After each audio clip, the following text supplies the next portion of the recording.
Okay, the recording's on. You and Nick go at it real quick, just to sync stuff up, because I'm gonna get my water. Okay.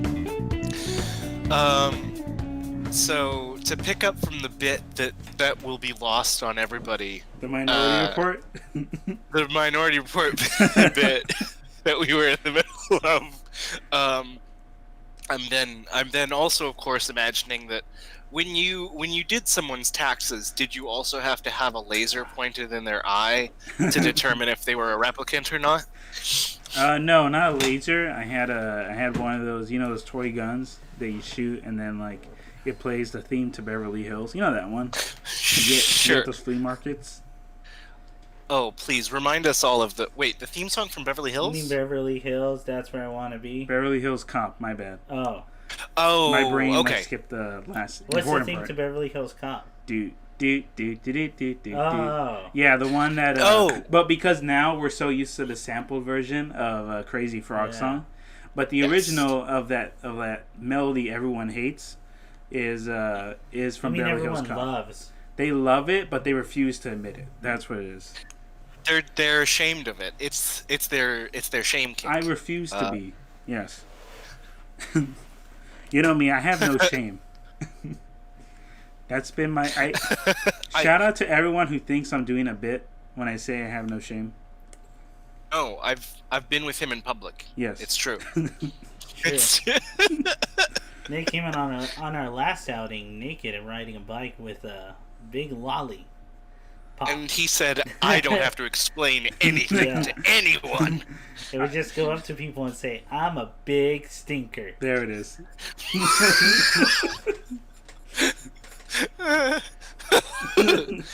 You want to know what I got in my basket? Yes. English muffins. English muffins. I will give them to you if you paint my chicken coop. $2, Daddy. Or you can solve a riddle. Listen, what we're getting at is Nick was so far ahead of his time in terms of avant-garde. Yes. Social art. Yeah. Oh yeah, he was a real Andy Kaufman. Yeah, he just weren't on his level. And sadly, I got outshunned by that woman who took a dump in front of a Forever 21. You ever seen that one? Is that a real thing? Yeah, that one's real. What was her piece? So I might get two art pieces mixed up, but from my knowledge, it's the lady who has eggs and she collected of her menstrual blood, and then she dropped it into a canvas from a ladder. Like she squatted on top of a ladder and then dropped it between her legs, and it splattered onto a canvas, and then they made it like a painting out of it. Oh, okay. This was 2010, I believe. No, this was a lot sooner. I remember this being a big deal. Oh, was it? Yeah.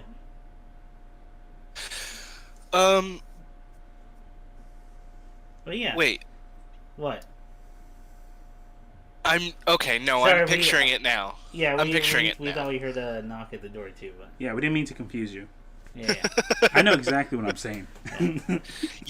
This isn't Pee-wee's Playhouse. You're not inviting weird guest stars to walk in through the. Oh, who could that be? No, and I refuse to go to an adult movie theater. I do not want to be in those. Why not? Because the smell, the stains, and who are attending. You're just afraid to have fun. You know what's crazy? Not afraid all of those to enjoy that piece of art, that medium of art. Oh, I'm glad you think of us that way. I was gonna say literally everything you just said. That's why I go. Sometimes I don't even watch. Yeah. I just go in and take a big whiff. You need those 3D glasses with the red and blue paper. And Nick, it's to ground you and to remind you who you are. To know my audience, yes. Yeah. All five. You're not above Are we these relatable? people. Yeah. Well, they still have those. They still have some of those theaters around the U.S. They're rare. Yeah, in the North Pacific West, they have two. North. One in Portland, and the other one a little bit above Seattle, I recall. And then the rest are like in the Midwest. There's like 10 of them. It's kind of like when people find Blockbusters or like video stores nowadays. It's like, oh, you that's know there. a lot more about this than I do. Yeah. It's very strange, the idea of someone going out for that. That's the only thing. You know what I mean? Like, I'm gonna I'm It's gonna put very on a coat old-fashioned. and drive. Yeah. It is. You know what? Just go on your Much in the phone. same, much in the same way as wearing a jacket to dinner. Look, That is also an old-fashioned thing. look, especially nowadays, it's way more sanitary to just look up on your phone. Hang on, define jacket, because I'm trying to determine whether or not... No, it's fine. Don't worry about it. But like, what I'm trying to say is, Like a dress jacket, like a suit jacket? No. Or A dinner jacket, you know, what do you qualify as a dinner jacket? a blazer or members-only jacket. Gotcha. I think Okay, are yeah, I'm only acceptable. oh, did you ever see when Crack.com did an interview with one of the janitors for the Portland adult theater? I did. Oh, Yeah. It made me never want to go to one again. Right? It's so bad, especially especially on the weekends. Yeah. oh yeah. That's You're cleaning everything, Jesus. man. The walls, the chairs, the bathrooms, Mhm. wall, ceiling, roof. It's crazy. Projector as well. Like, you Hey, have to scrub out that silver screen. Jesus Christ. Well, that just raises questions I don't want to consider. That's gross. While I think of it, though, may I speak to the audience directly? Absolutely. Sure, go ahead. look it up. Actually, do you want me to do the introduction for this episode first, or do you want to speak? Oh, just real quick, and then we'll do the intro. Go for it. Hey, speaking of cleanliness, guys, wash your fucking hands and try not to go in public right Well, now. that actually does go into my intro. Yeah. Oh, cool. Welcome to whatever fucking number episode this is. That's a good thing. 30 Keep that something. bit. Yeah. Yeah, Whatever number episode this is. numbers aren't real. It's been a bit. It's been crazy. Mhm. The world is crazy out there. We just want everyone to know y'all stay safe. Don't go out unless you absolutely have to. Yes. Of course, if you have to work through these times, you have to work, and like Godspeed to you, because that's tough. Yeah. But try your best. Wash your hands. Don't keep your hands away from your face. Mhm. Try to stay as isolated as you can. Good advice, man. Yeah. And we love you. Yeah. We do. We know we don't say it. We don't say it enough. Ian says it like a reluctant parent. Like, I'm the parent that says we love you, and then the other parent goes, yeah. Yeah, that's And I what we just do. want Yeah. you to know that. I almost forgot. Yeah. They tried their best not to say, we love you. Look, I'm withholding it until you finally impress me. Yeah. Look, why can't you just be like your Listen, sister? I'm gonna say it on my deathbed, and it's gonna resonate for the rest of your life. Oh, it's gonna destroy you as a person when I say it. Oh, that's gonna be 30 years building up for you to lose your Anyway, Yes. anyway, yes. But yeah, we're all quarantining, which is why Ian may sound of a different audio quality. He's at his place. I'm over at my apartment, and Yeah. Nick and Chris are over at their joint. Mm-hmm. But you know, we're trying to make this, you know, turn over. Keep doing it like we do. I think another big thing, not just with this in particular, but again, applicable to everybody out there. Just, you know, what you can keep normal, keep it. Yeah. You know, as much as you can, try and, you know, do that. I think it's good for everybody, provided that you follow the wash and isolation rule. Yeah. If you can, you know, just try and live your life as normally as you can. Yeah.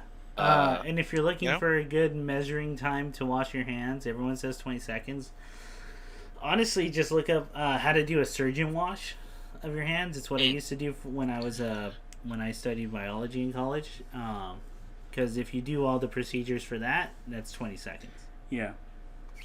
And you're actively doing stuff, so it's not like you're counting something. Yes.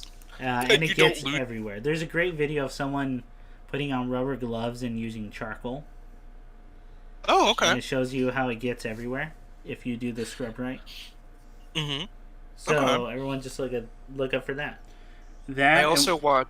Oh no, go ahead. Go ahead. Oh no, I was just gonna say like. I was gonna say. Oh, here we go. Go.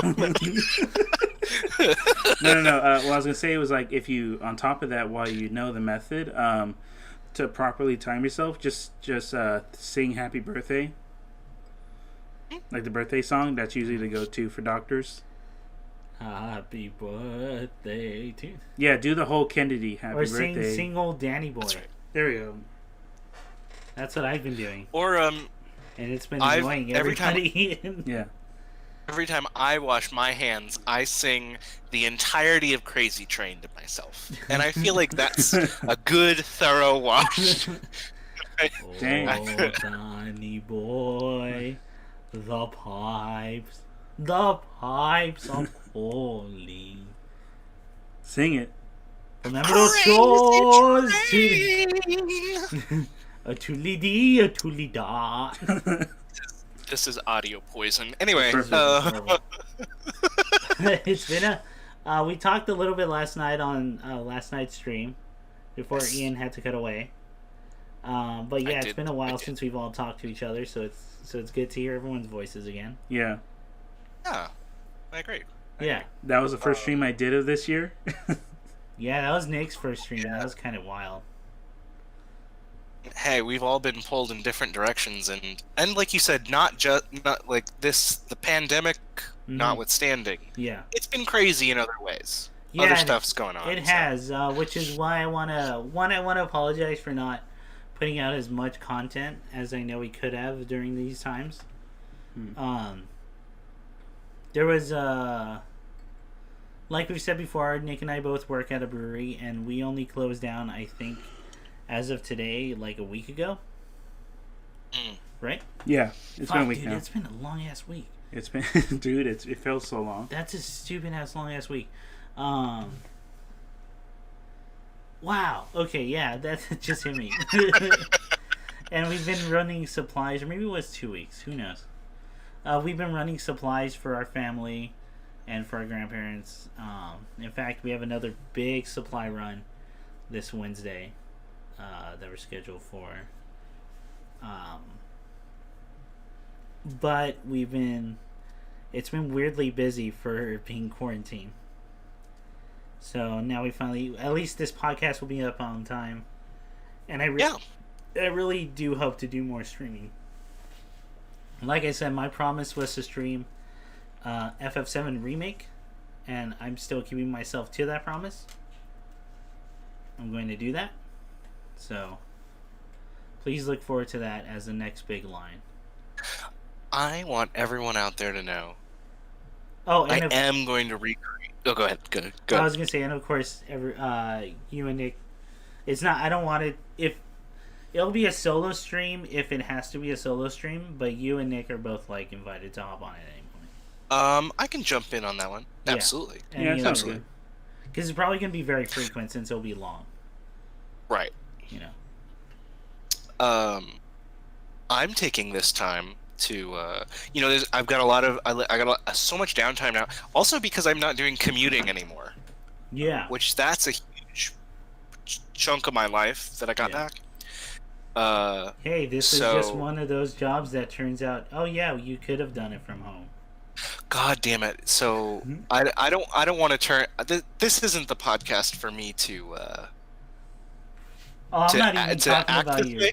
I'm not even just talking about your job, man. I'm talking about the podcast. No, but I'm saying I will say. Jesus Christ! I could have been doing this the whole time. I could Yeah. have been doing this the whole time. Oh, and, dude, that was hey, one of my if- favorite tweets. Oh It's my like God, someone yes. just going, "Oh, now we find out how many jobs were fucking lying about not being able to do it at home."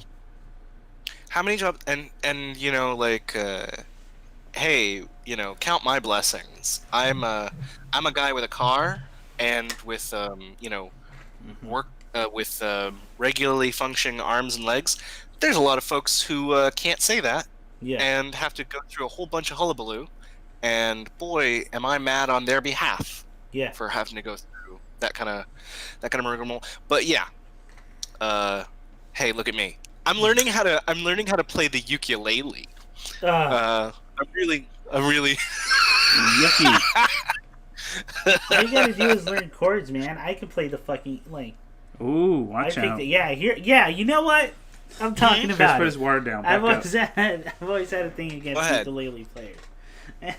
Oh, And well, I comes guess Oh, go ahead. I guess what we should do is I'll race you to being good at this instrument. Then talking a lot of smack. Why don't you? I'll learn it, dude. All I need to know is chords, man. And then well, let's see who's the best uke slayer. Dude, Oh. I've been playing guitar and bass for years, like over a decade now, and I'm not as good as I should be, but I'm better than most people. Let me just say this, but a guitar is big, and everyone knows things that are smaller are harder. They have more stopping power. Yes. You know what? If I'm taking off the character right now, I'll take off the character for a sec, and go. My fingers are too big for ukuleles. Oh no! It's actually a problem. I'm sure. I'm sure you could get a. You could get a guy. Oh, go ahead. Have you ever seen a banjo lele? Have Yeah, you I've heard seen of those. this? Yes. They're kind of That like traveling seems guitars. I kind of dig that. I was watching Steve Martin do a little show on one of those. Yeah, but you're not Steve Martin. Hey, yes. Hey, buddy. Wait till I'm a comedy icon. Just wait. Till I make a movie twice as good as The Jerk. Or Pink Panther and Pink Panther 2. Oh, God. Remakes. I mean, which will be basically impossible. Yeah. Wait, was Beyonce in the Pink Panther movie? I don't remember, man. 2. She was in 2. She was in the second one? Yes. I keep having, like, sense memories that Beyonce did things, and then I think, am I just crazy? Yes. She was the fuel for Jay-Z's best album, 444. All he had to do was make an album to apologize, and that's all he had to do. And it was his best album. You know, guys. And Beyonce was with it. And then they did a duet, and they got to rent the whole Louvre. They did. Which I guess that they did. Who They just rented the buys whole a thing. stadium for a night? Beyonce. Beyonce does, yes. No, the Louvre's not a stadium. It's an art gallery. It's an art gallery. It's right, Kelly. My favorite thing that I'd heard about Beyonce. Okay.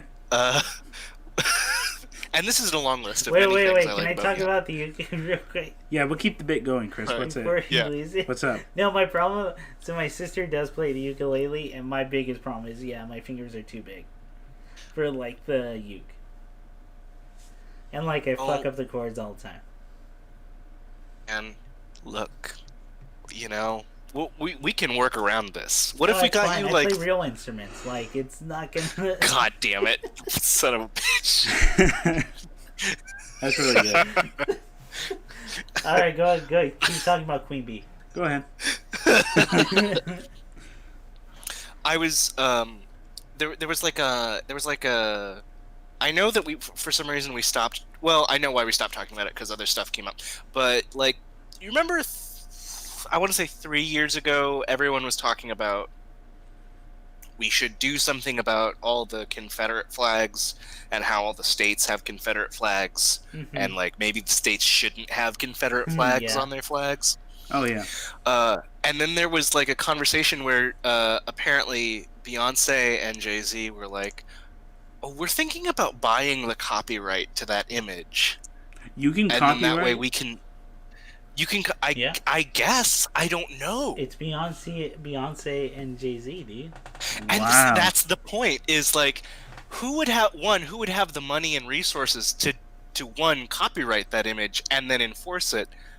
It's Beyonce. It's Beyonce. She can man. have she can do that, and also the multiple layers of how funny it would be for all the people who would be most impacted by that choice. Yeah. That it's Beyonce who owns the copyright on that. Oh jeez. What a time. Whew, what a treat. Nice. So Nick, I don't think you realize Beyonce, if she wanted, and she probably is, could have a like vice grip on at least this country, Yes, I know that. if not the world. Yes, they have FU money. Yes, Yeah. I know. They have Everyone Illuminati money. If the Illuminati existed, it's Beyonce. It's Beyonce. It's all her single ladies. Yeah. It's her and... She just has to put out one song. When was the last time she put out an album? Here's my thing. I actually don't know. I don't know. Like... She doesn't like a solo... Like a solo, I think, was like 4 years ago. Yeah. And that was one song, right? That was... I remember when Single Ladies came out. Yeah. That had its grip on the world. The world, yes. Like, no other artist, I think, can do that.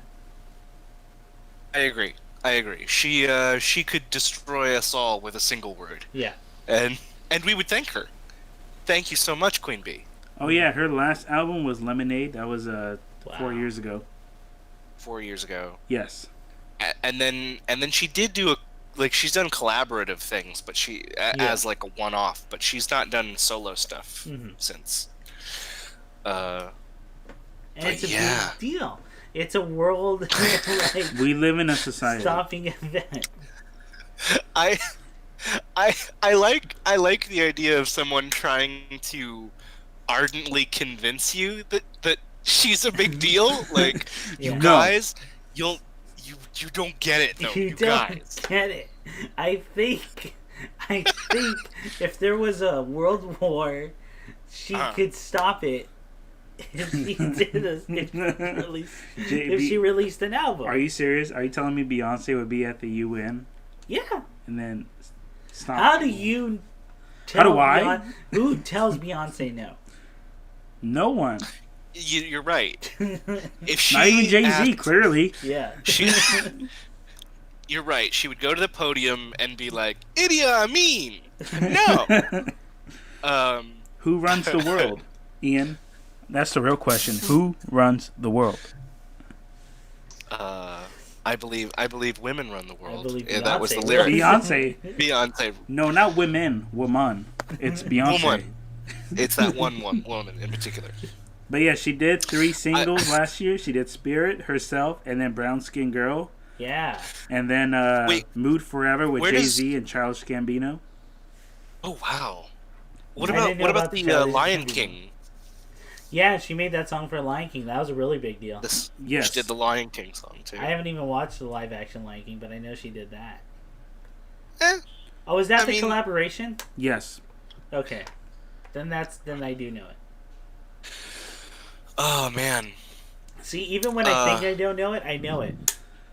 And as someone as out of touch with popular music as I am, like, I know it. Like, hey, you guys, Beyonce's like a big deal. Like, is that this podcast? Like, this podcast. I just spit over word. No, I think I'm gonna name this podcast "Stay the Fucking Side." I mean, that's good. That's the song I'm gonna put at the end is Little V Mill's original song that he just put out, which is "Stay the Fucking Side." Oh, thank you. Yes, please. Yeah. So brave. All right, guys. Let's get into the nitty gritty. Okay. To have a chat. Let's talk about what we've been up to. Okay. I know Ian's been up to a lot. Yeah. So I'll let you or Nick take the floor first. Who wants it? On a rock paper scissors. Ian, you go. All right. Let's get you out of the way. Thank you, sir.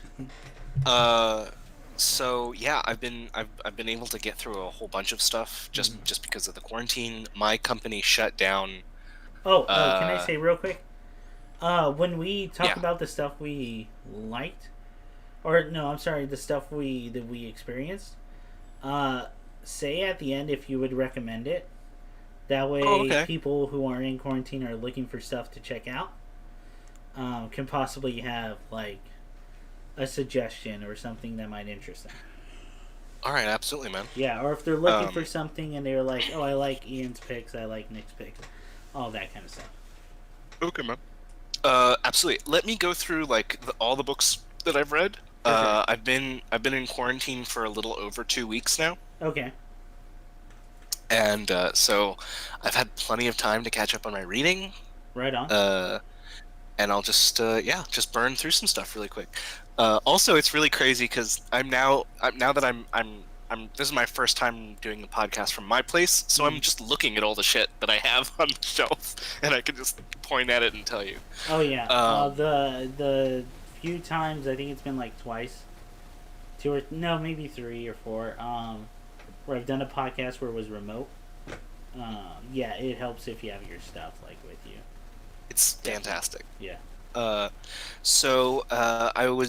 I've been looking for some fiction to read from the Caribbean because I've been on a kick about that.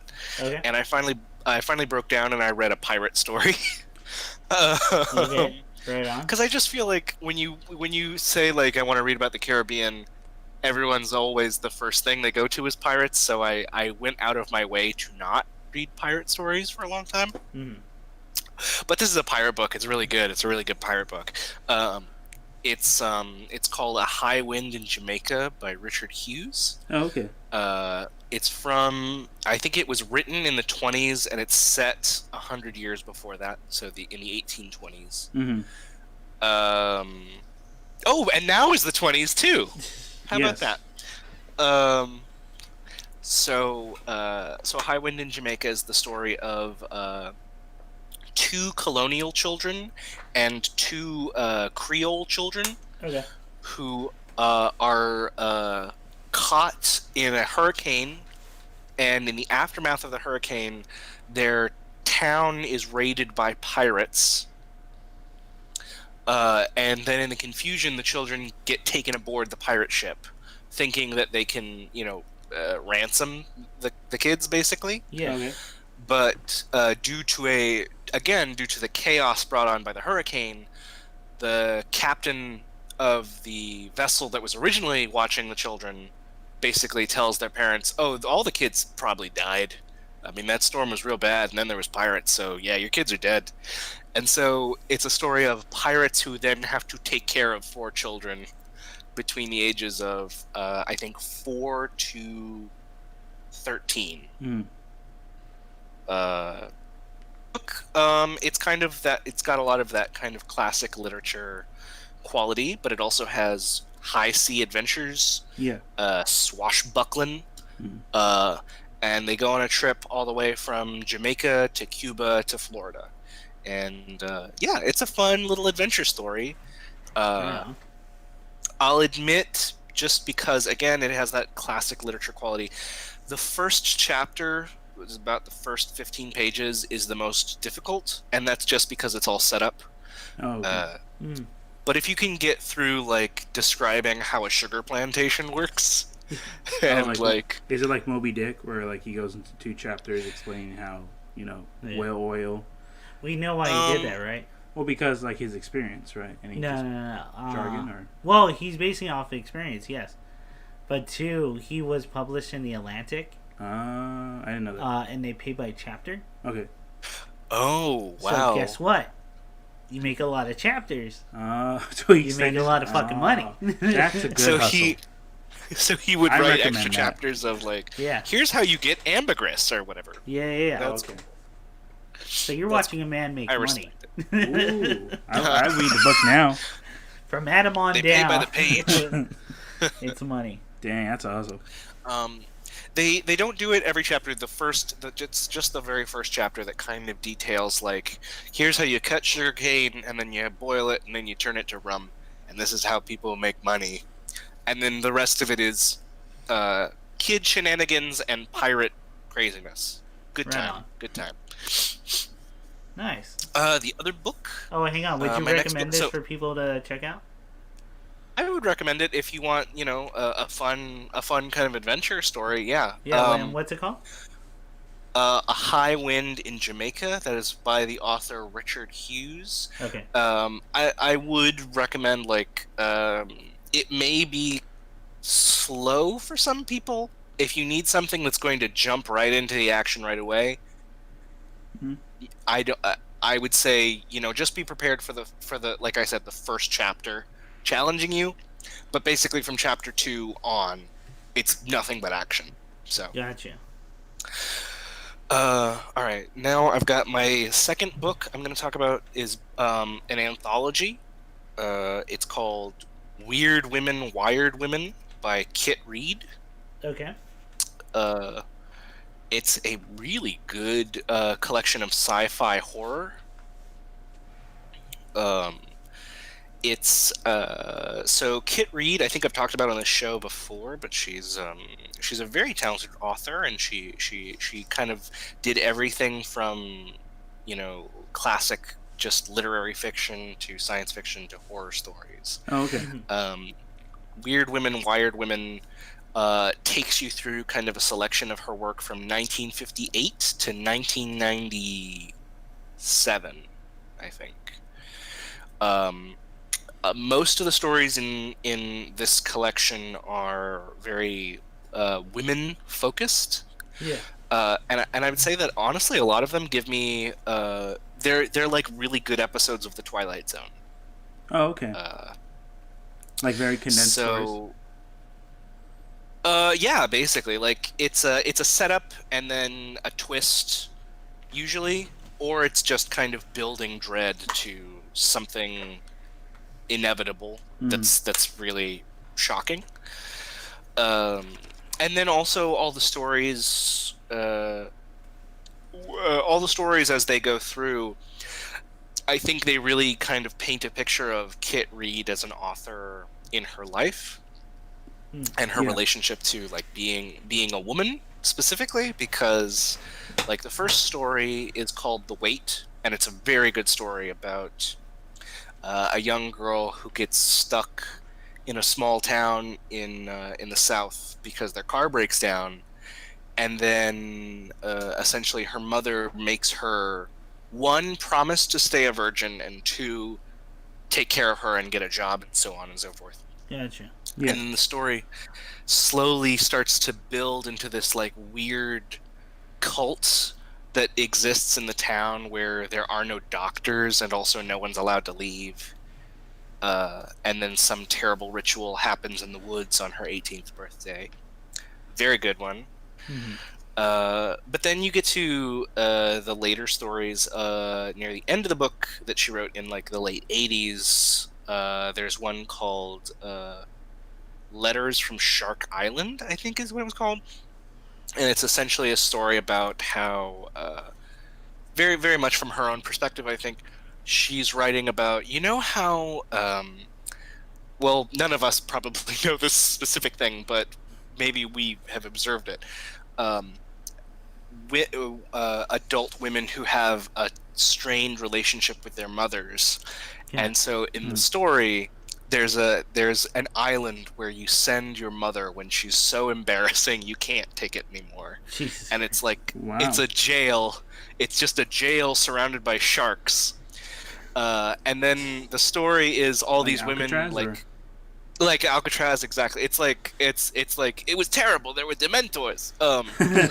They're swimming in the water. But it's just moms that are too embarrassing. It's literally so like they tell their confessionals, and it's like one mom was like, she had to move in with her daughter, her adult daughter, because she couldn't live by herself.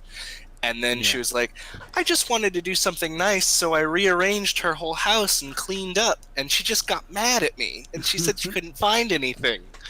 And so she sent me here. Or like, a woman who's like, oh, my daughter said she was lonely, so I put an ad in the paper with her picture on it. I was hoping to help her. And so all these ways that moms just embarrass you, no end. Yeah. And so they do a prison break. Sick. With explosions and like gunfire. Except the one woman who plans it doesn't leave, and she doesn't explain, well, why aren't you going? And she says, I gotta pay a debt. I gotta stay here. And you keep thinking, what is it? And it turns out that on the day of the prison break, a new woman shows up on the island, and it's her daughter. Who is now a woman who is embarrassing her daughter to no end. So yeah, it's a good book. She's very funny as well as she's really good at making just your gut drop. That's fascinating, man. Wow. And who's that by? Yeah, really good. That's by Kit Reed. That's Reed. And the book is called Weird Women, Wired Women. Gotcha. You might have to send me a link to that because that sounds awesome. Yeah, it's a pretty fun. It's a fun book. I just burned through it, man. I think you, just talking to you, Chris, in particular, I think the story that you would like the most is almost novella length. Okay. But it is. I'm looking at the contents right now. The Songs of War, which is kind of a story about housewives who are so dissatisfied somewhere in the Midwest that they just take up the kind of things that they've seen the Cubans doing on television in the news and start a guerrilla war against all man. Oh, sick. It's so fun. It's so fun. Yo, that's right. Yeah, these titles are pretty heavy-handed. Yeah, they are. Like Son of Destruction, Thinner Than Thou. Jesus, man, this Thinner is crazy. Than Thou. I like that. It's literally a cover of a woman, like the woman's sign in the restroom. Yeah. And then on a dinner plate with like forks and knives on the side. Yeah. Thinner Than Thou. I would also recommend. There's one about your face, your new face, or something like that. And that one's pretty choice. And this is all by Kit Reed. Yeah, literally one story called Baby Merchant. Dude, yeah, she's Okay, all right, I'll check her out. Yeah, that sounds awesome. I got my own pile of books going on right now, but I'll add that to the list. And then what else do I have to tell you about as far as reading? Well, I just started a new one, so I can't tell you too much about it. Whether or not I would say yes or no, yay or nay. Okay. But just to report, I'm reading this new novel about it's supposed to be about like the phenomenon of banana republics. If you're familiar, like the idea of one industry basically dominates an entire government's an entire government, and then whoever's the highest bidder can basically control the country, essentially. Yeah. It's a book by Judith Ortiz Cofer. It's Judith Ortiz Cofer, and her book is called The Line of the Sun. Wow. And I really like the beginning of it. It's pretty good. This is from 1989, but boy, a lot of that stuff so far feels just as relevant today as it did in the 80s. So is it going to be like an Octavia Butler situation where it's super on point? I mean, I'm getting that vibe. So the person who had recommended the book to me was someone that I'd known from like a writing group that I did in college, and he has a good track record of book recommendations. So I mean, I got my hopes up. Yeah. But yeah, I'm really enjoying it so far, but I think this one is more in line with, if I was going to compare it to someone, I would say it's more like a, I guess, do you know the author, Mohammed Hamid, the guy who did Exit West? Did he do The Prisoner? Or am I thinking of someone else? Did he do the book The Prisoner? It's a book about, it's basically a dude who's gonna be, I think it's called The Prisoner. Anyway, it's a guy about to face execution in jail, and prisoners ask him certain questions, and it's basically the author's excuse to do a philosophy on like certain subjects. Yeah, I do think what you're describing, yes, it does sound a little bit like that. Okay. Yeah. It's very expository. It's a little more dressed up in narrative, but yes, there is a lot of like, here's what is wrong and here's why it's wrong. Yeah. In it. Yeah, definitely. So those are my my recent books. Right on. My recommendations. Should I just go on to like what I'm watching and stuff like that as well? Man. Go for it. Okay. I just finished the show Fleabag, which I don't know if y'all have. I haven't heard of it. Not at all. Sorry. It's real good. It's so I got Amazon Prime, and I just started watching a bunch of stuff. So Fleabag is a British black comedy. Okay. And it's ostensibly the premise is there's like this young woman who's just ending her 20s, and she sleeps with a bunch of people, and her trying to build a relationship with her sister and her stepmother. Yeah.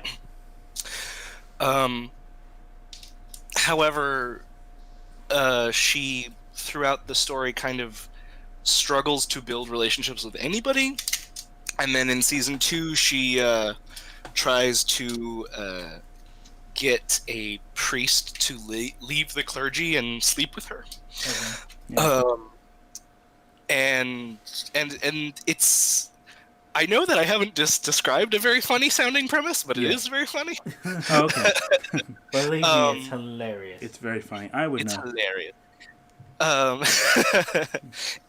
It's 12 episodes total, 6 for season 1, 6 for season 2. Oh wow. Season 1 is honestly a lot more grim.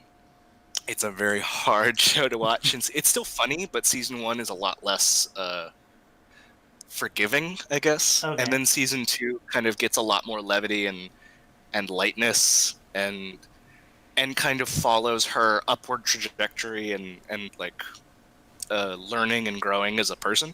I really would recommend it. If you all watched the show Sherlock, the guy who plays Professor Moriarty is the priest in the show. Okay. Okay.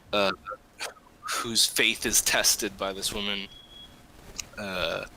And Olivia Colman, who won Best Actress last Oscars for. Hey, is that coming? Sorry, real quick. Is that coming from your end? I don't think so. Okay. Here, you and Nick keep going. I'm gonna go check to see what that sound was. Just think. All right. So it's called Fleabag? It's called Fleabag, and like almost none of the characters have proper names. Okay. So that is to say, like the main character, nobody ever says what her name is, and her dad is just called Dad, and her stepmom is just called Stepmom. Okay. And the priest is just called Priest. I think the only people who get like a proper name is her sister and her brother-in-law. Okay. Who's played by Brett Gelman from Children's Hospital. Oh wow. Yeah. That's a bit of a jump. It's a big get. It's a big get. Nice. And then her stepmom is played by. Oh, you really should. It's very fun. Yeah. And then her stepmom is. You know the woman who played the Queen in that movie, The Favorite? It got best. She got Best Actress either this last Oscar or the one before. Oh yeah. You know, it's one of those names like it's one of those actors you see so much of, but you keep forgetting the name of. Yes. Yeah, she's been like in every like big picture. I'm sure a lot of people know, and I'm just going blank. But she was in Broadchurch with David Tennant, where she played the. Was.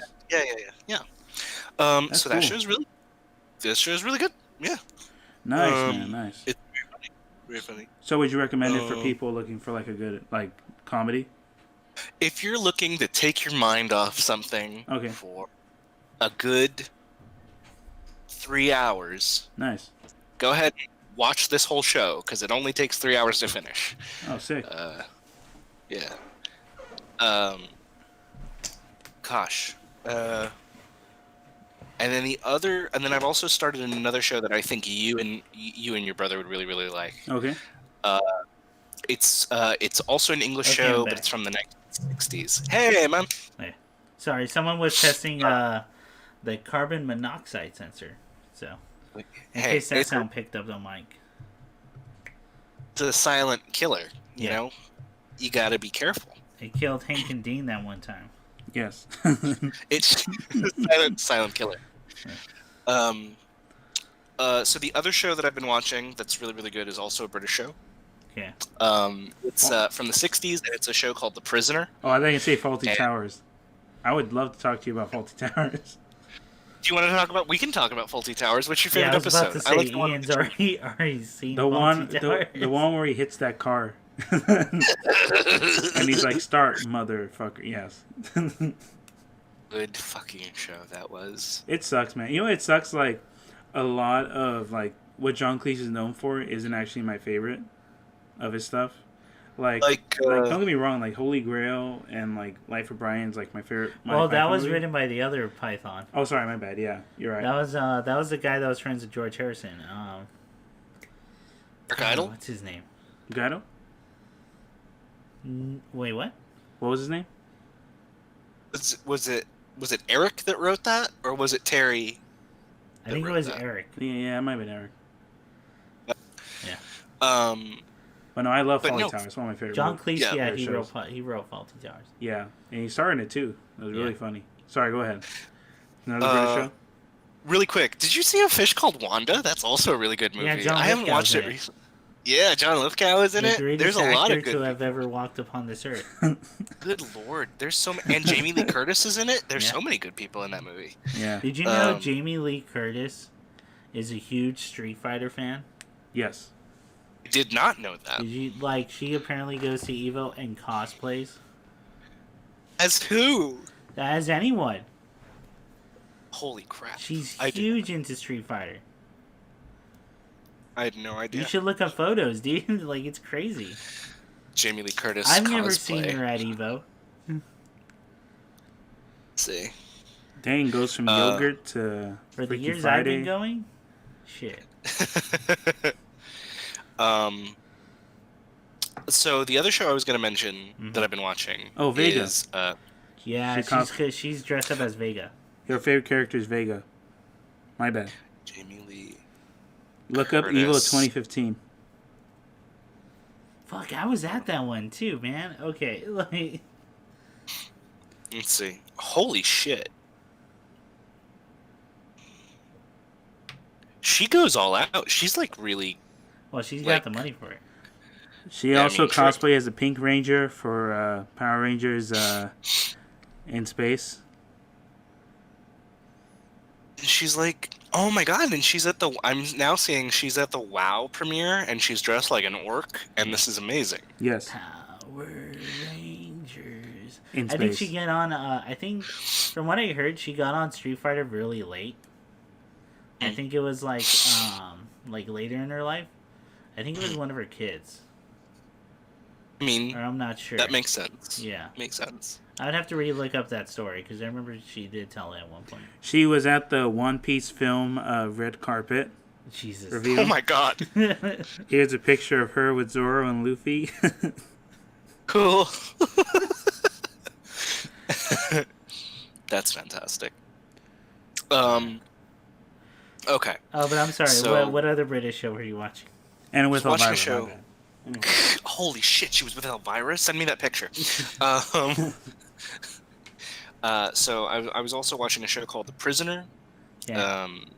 So the basic setup of that one is you've got a 007 type, and he, in the very first scene in the very first episode, he retires from MI6 Okay. on very passionately, and then he goes straight home, starts packing his bags to leave, whereupon he is knocked out, and he wakes up in a home that is an exact replica of his home, but in a very small village somewhere.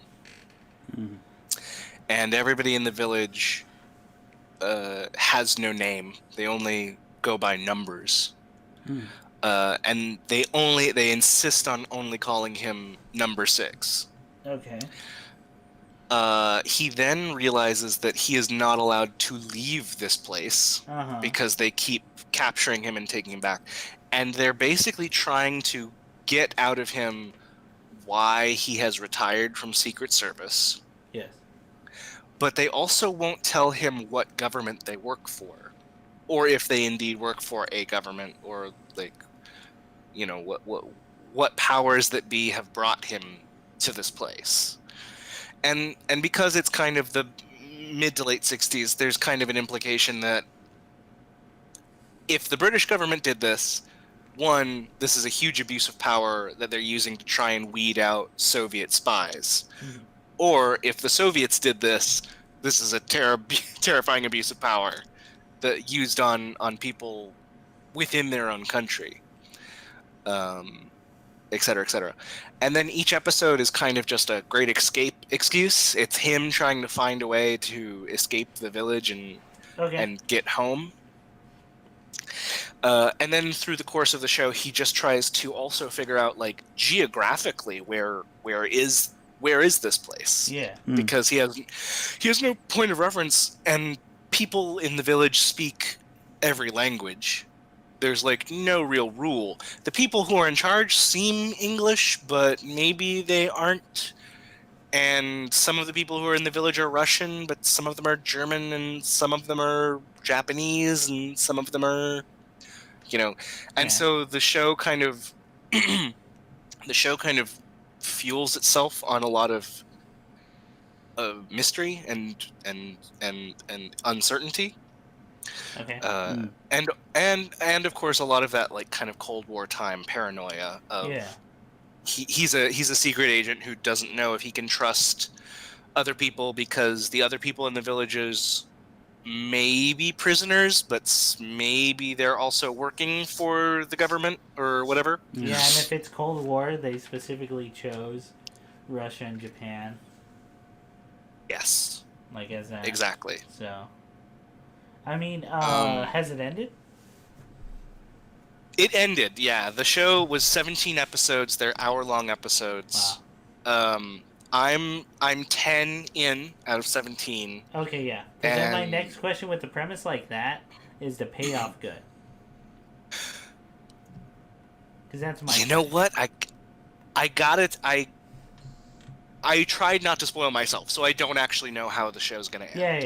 Yeah. What I'm getting at is once you, if you do finish it, let us know, because, like, that's the problem with those kind of premises. You don't want a Lost. Yeah. Because it's got all the, Lost had all the promise, and then it just kind of, like, ran out of steam. Well, I think there was an HBO show, if I'm not mistaken, or I don't know if it was HBO, but there was a show like that where everyone was picked out and isolated, and they don't know why they're in this isolated, like, small town America. And they're all trying to. They realize there's an overarching, like, Big Brother type government in it, where they're watching them almost like they're under study. And they're trying to get out. And what it ends up being is that the last episode is them actually pulling off, like, a whole act that fools the people watching. And they're able to almost escape this, like, I guess, thing that's, like, holding them in. But then they're all knocked out by the higher power, and then it ends with them, like, on this ship in the middle of, like, the fucking ocean. Jesus Christ. Like an ocean liner or something. And then they never got picked up for a second season, so that's how it ends. Dang. That's a bummer. I'll let you know if it has closure. Yeah, because I mean, it's a British show. If they did 17, I assume it has closure. Yeah. Because the Brits don't like anything that long. I mean, honestly, 17 is kind of long for BBC. I was about to say, when you said 17, I was like, wow, that's actually really long. True. Like, besides The Who, I can't think of anything that went that long. Maybe what's that show with the puppets before, the one that they, Trey and Matt Stone made a parody of? It's like, I think it's like Commodore or something like that. The Concords. I can picture Thunderbirds, it. there we go. Thunderbirds, yeah. Because besides Thunderbirds and the Doctor Who, I can't think of, like, any other show that went that long. Well, Thunderbirds is like a children's show, so, like. Yeah, they had an excuse. Yeah. It's like Peppa the Pig, yeah. Yeah. It'll go on forever. It sure will. Nice, Oh man. yeah. Anything else you've been watching? Yeah. Oh, would you Been recommend watching. that or not? Where you at? Oh, well, from what I've seen so far, I love it. I think it's Okay. really good. The writing is really fun. It is a show that I think one of its biggest strengths, let me just say, is how much it does with so little. Okay. Because like there are some episodes where you can go 20 minutes without any dialogue. Wow. And like story is still happening and developments are still happening, but nobody's talking Okay. at all. Hmm. And I think that's a mark of some really good script work. So it's like That, you know, David Lynch, Andor, It's Andor it's from got Marty High. Which is also free on it's Amazon got Prime. to check that out also while I'm It is. Well, right? That's the one. That's the Lock up. one with the episode where we watched with you. There's and no animation. There's no animation, even though it's an No anime. animation. It's a series of still images. Hmm. And it's so stupid. Yep. It's really dumb. You should finish it. It's amazing. Yeah, it's got Lynchian qualities. It also has like a lot of these. If you actually, there's parts of it that make me think of not only Lost, but it makes me think of like The Good Place. It makes me think of right. Lynch. It makes me think of, it's got the DNA of a lot of those things. It also has a lot of classic James Bond qualities. Spycraft and sci-fi. Yeah. So, That's it. anything else I'm watching? Oh yeah, everybody, I'm not going to say anything about it in particular other than you should watch it. Please go watch the documentary about Exotic Joe. Oh, I Tiger watched King. it. Oh wow! Isn't it crazy? Did you finish it? It's I know the fabulous. history, but It's I haven't seen the documentary. Okay. good. Isn't it crazy? So me and Ian finished it then. Yeah, okay. I finished it yesterday. Yeah. I was laughing at parts I probably shouldn't have Yeah. Same. because it was so crazy and like It's absurd. Like, it sounds fake. It's like, it's a whole it sounds so. Here's the thing I always come back to Mhm. is that they have a guy on there who's a reality show producer, Mhm. and he's filming this stuff, or he was filming like most of it, and he goes, "I had struck gold. It was the most unreal thing ever. It was gonna skyrocket this." And I kept that in mind as I was watching the whole thing, and all I can think of was, man, that fucker really struck gold. Like, this is insane, man. That's wild. And I'm sorry, what was the documentary called? It's called Tiger King. Tiger King. Oh, yeah. That's what they're advertising on. Yeah, because his thing was like, besides the U.S. knowing that he was like the first gay man to run for president as a third party, on top of that, yeah, he owned like an independent zoo and had a big mullet, had a gun. Nick, you don't know where this documentary fucking goes, dude. Okay. You need to watch this. Oh, yeah. There is Because so there many are- layers. There are twists So, that are Oh, so boy. ridiculous that, like, these people, it's crazy, dude. It's a whole different world. I don't like. Yeah. Sorry, I should I clarify. don't want to spoil it. I don't know want to who spoil he it is, for but I don't know his whole story. That's what I Okay. should. Okay, I know. Nick. I know the highlights. Like, I don't know. Nick, there are moments where you have to rewind and go, "Is this actually what is happening?" Like, Yes. oh man, I would love to talk about that thing. It's But talking about that thing would As just we be should. me going, "Wasn't it crazy when playing?" Hey, do you remember when he said this? Remember when Eye of the Tiger played, Oh my god. and they use it once Yeah. in the documentary, and I was cracking up with. It's yeah. Let's please. Okay, Yes. okay, I'd recommend it. Yeah. Oh, fun I would fact recommend it. for anyone who knows who she is. Katie Willert, who used to act on Cracked and also be a writer Mhm. on Cracked.com. Her Yeah. father, one of her father's articles is featured on that documentary. Oh my god, is her father like a journalist? It's Tim Willert. I think it's in the final episode. God. Yeah. Oh my god. But That's yeah, I fantastic. found myself laughing at places I really shouldn't have. There's Because it's real, and like that's a moment in some person's life. Mhm. But also, it's really funny. What the fuck, dude? It's that, you know what? We were talking about Lynch a minute ago. That is transcendent surreal art. That's what that is. You know when they say reality's crazier than fiction, and I don't think people really grasp that until they try to write fiction. Mhm. And then they realize there are stories out there that are so unbelievable that no one could write it because people would go, "That's too far fetched." No, you're absolutely right. You're absolutely This right. is what this is. It's if you had told me it So- wasn't a documentary and it was just a spoof, Mhm. I would have fully believed you. So what's your pitch for the movie? Okay, so here's my pitch. So he owns a tiger facility, right? And he's gonna run for president. Uh, What's the guy look like? Is he conventionally, are we talking about like a Dylan McDermott, Dermot Mulrooney type? No. It's like a bootleg This guy- bounty hunter. yeah. He's a bootleg dog the bounty hunter with so many piercings, Yeah. it's distracting, and also he loves guns and he's very gay, and Very. also very Like he's And- flamboyant.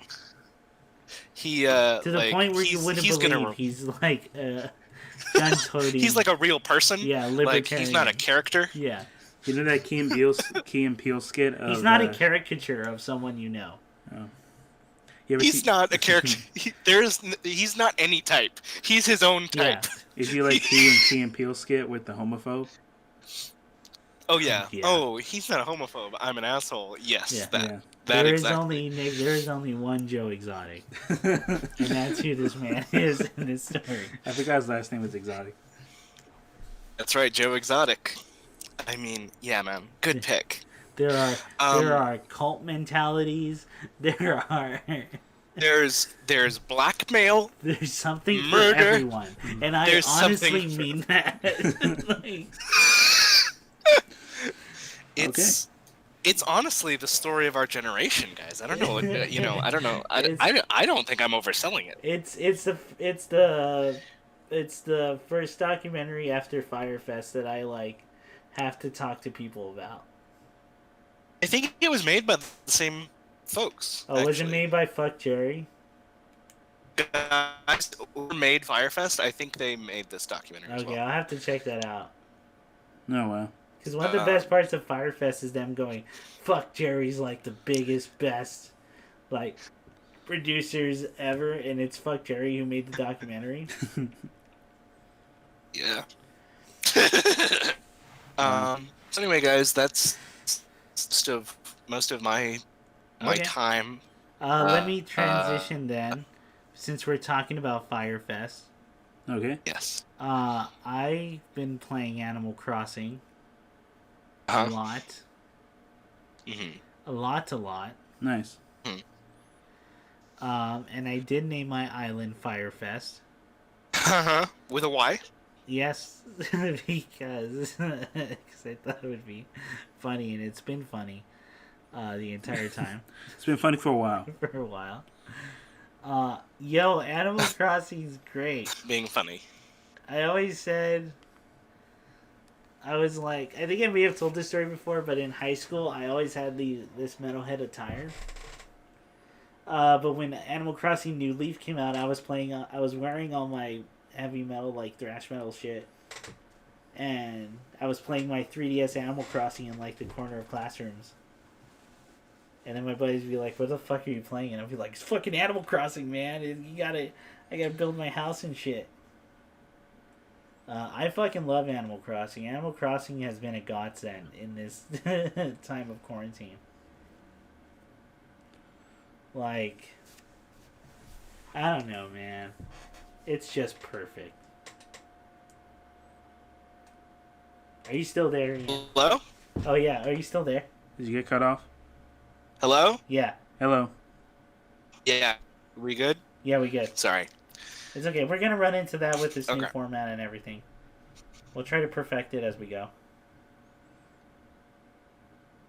But can you hear us? You should definitely invest in a separate mic.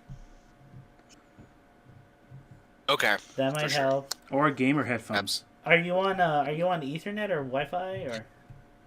I'm on Wi-Fi right now. I don't have a cable. Okay, so we'll the fix moment, that as but we keep going, man. All right.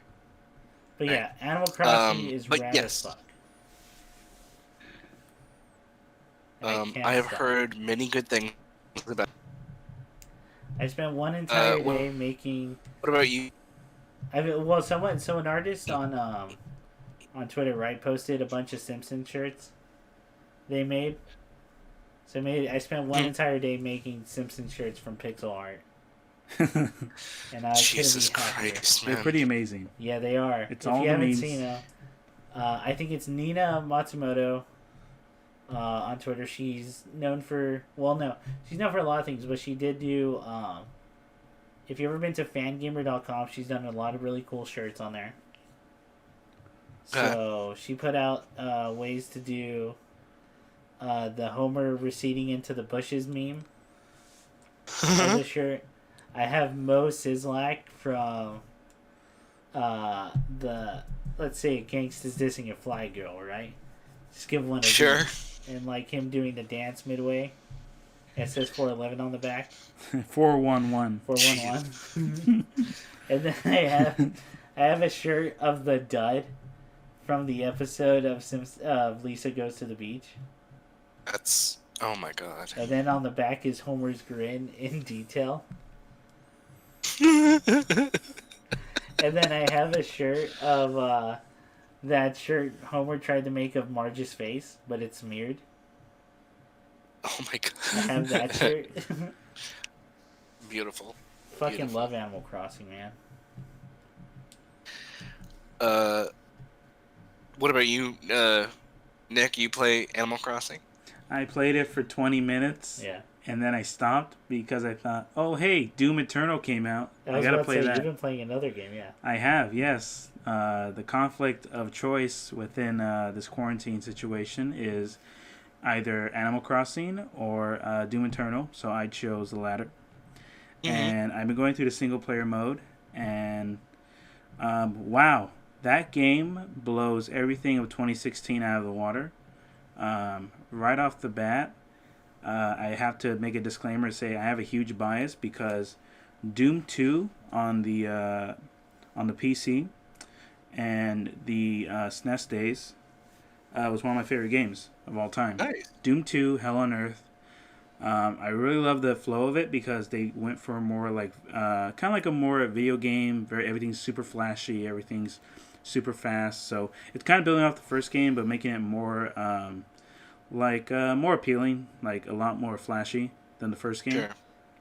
Sure. Because they have a new system to like build off of to make it flashy. So I believe they've done a really great job keeping that spirit in Doom Eternal.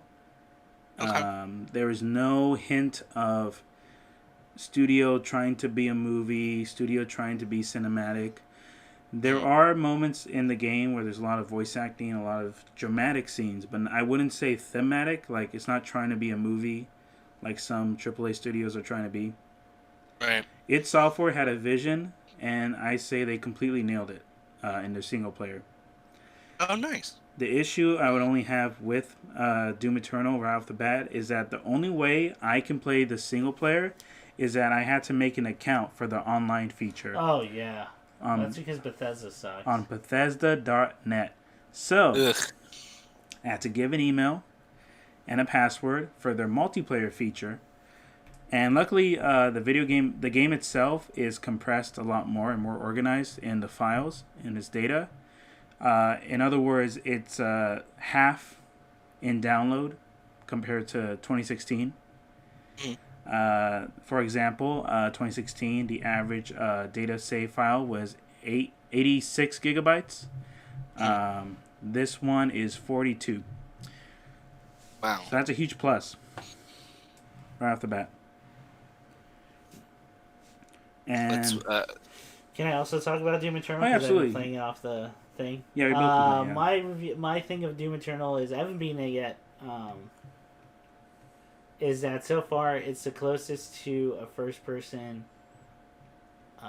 character action game, so stuff like Devil May Cry, that we'll ever get. Maybe Shadow Warrior 2 comes also pretty close.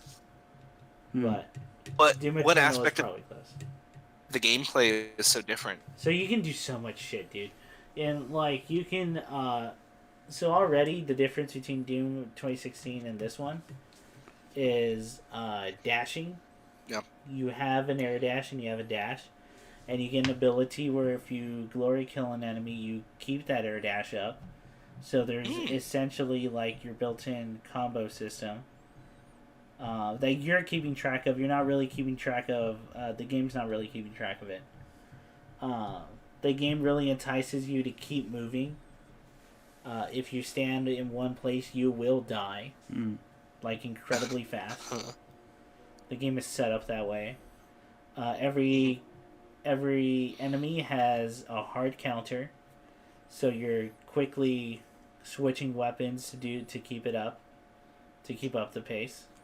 And you're trying your best to kill these enemies very quickly in very specific ways, because the longer you keep it drawn out, the more damage you're going to take. So it's just rewarding you for being fast, switching up, and doing different styles. Like so pretty similar to what other character action games do. It's actually rewarding you for not just standing and shooting with a machine gun, like, over and over. Like, you have to keep moving. You're always doing stuff. I like that. Yeah. I like that. I like it too, and it rewards you very much for it. Yeah. And for exploration, so. Yeah. And there's even a rival character, which I won't really go into, so when people get there, they'll get there. But that game's a fucking video game. And it's rad. Yeah, there's very much a conflict between the publishers, Bethesda, what they want the game to be, versus what its software had envisioned the game to be in 2016. Yeah. There's plenty of video essays and articles explaining, like, the situation its software was in when they were purchased by Bethesda when 2016 Doom Remake came out. So, given that, it's been 4 years, so given that time, like, it's been established, like, the expectation they have for Bethesda, and its software has for themselves, so they want up themselves, essentially. And I would say that they absolutely have, and more so. That's the only way I can describe Internal. Okay. That's the only way I can sell it. It's amazing. That game's amazing. It's fantastic. Do I go into my week, or you? Yeah. I'll keep going with mine, because I started with Animal Crossing. Yeah, go ahead. I did watch Tiger King. I finished that yesterday. That's the anthropomorphic animal one? No, Tiger King is that documentary. Oh, yeah, right. Yeah. Although we can get into that, I saw Beastars, and that's on Netflix. That's the anthropomorphic animal one. I've just seen clips of it, and it seems very strange. Ian, you would love this. You would. Okay. It's a Harlequin romance. Huh? And it's about ravishment. Huh? And it, like, to a T. So for people who are new, for people who have been watching anime, like, a lot of people haven't been used to this kind of storytelling. So it seems like revolutionary. Yeah, so it seems very new. But Ian, me and you have read enough trash romance novels. Sure have. Thank you for speaking for me. Very welcome. As I was saying, Ian, this is a full-on Harlequin romance. Okay. It is about a wolf who loves a rabbit, but they can't be together because it's a wolf and a rabbit. It's the will think eat of the her. children. Yeah. The children would be freaks. It's got that Zootopia thing where predators are keeping, or carnivores and predators are keeping their desire to feast down. Well, they're all part of the drama club, except the rabbit. The rabbit's part of the flower gardening club. and she's very promiscuous because she's a rabbit. Sure.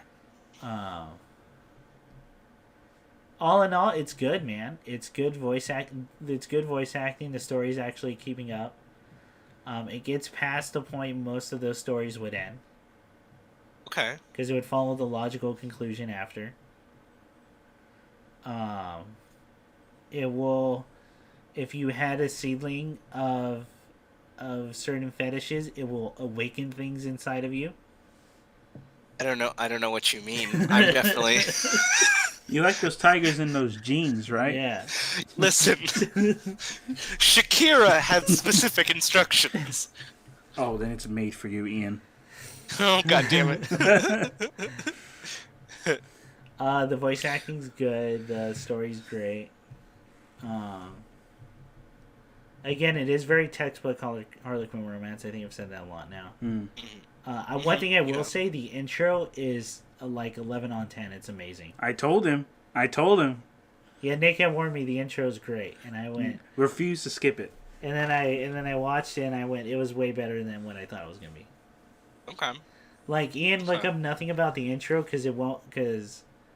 and then like none of your thoughts will be able to prepare you for it. Just hit play. First episode, just on Netflix. Just hit play. That's all you have to do. Okay. Oh, and the animation's great, man. Like it's 3D most of the time. But they nailed it. But the lighting like makes it work, and it looks amazing. Okay. It's very. All right, I'm down. It's very good.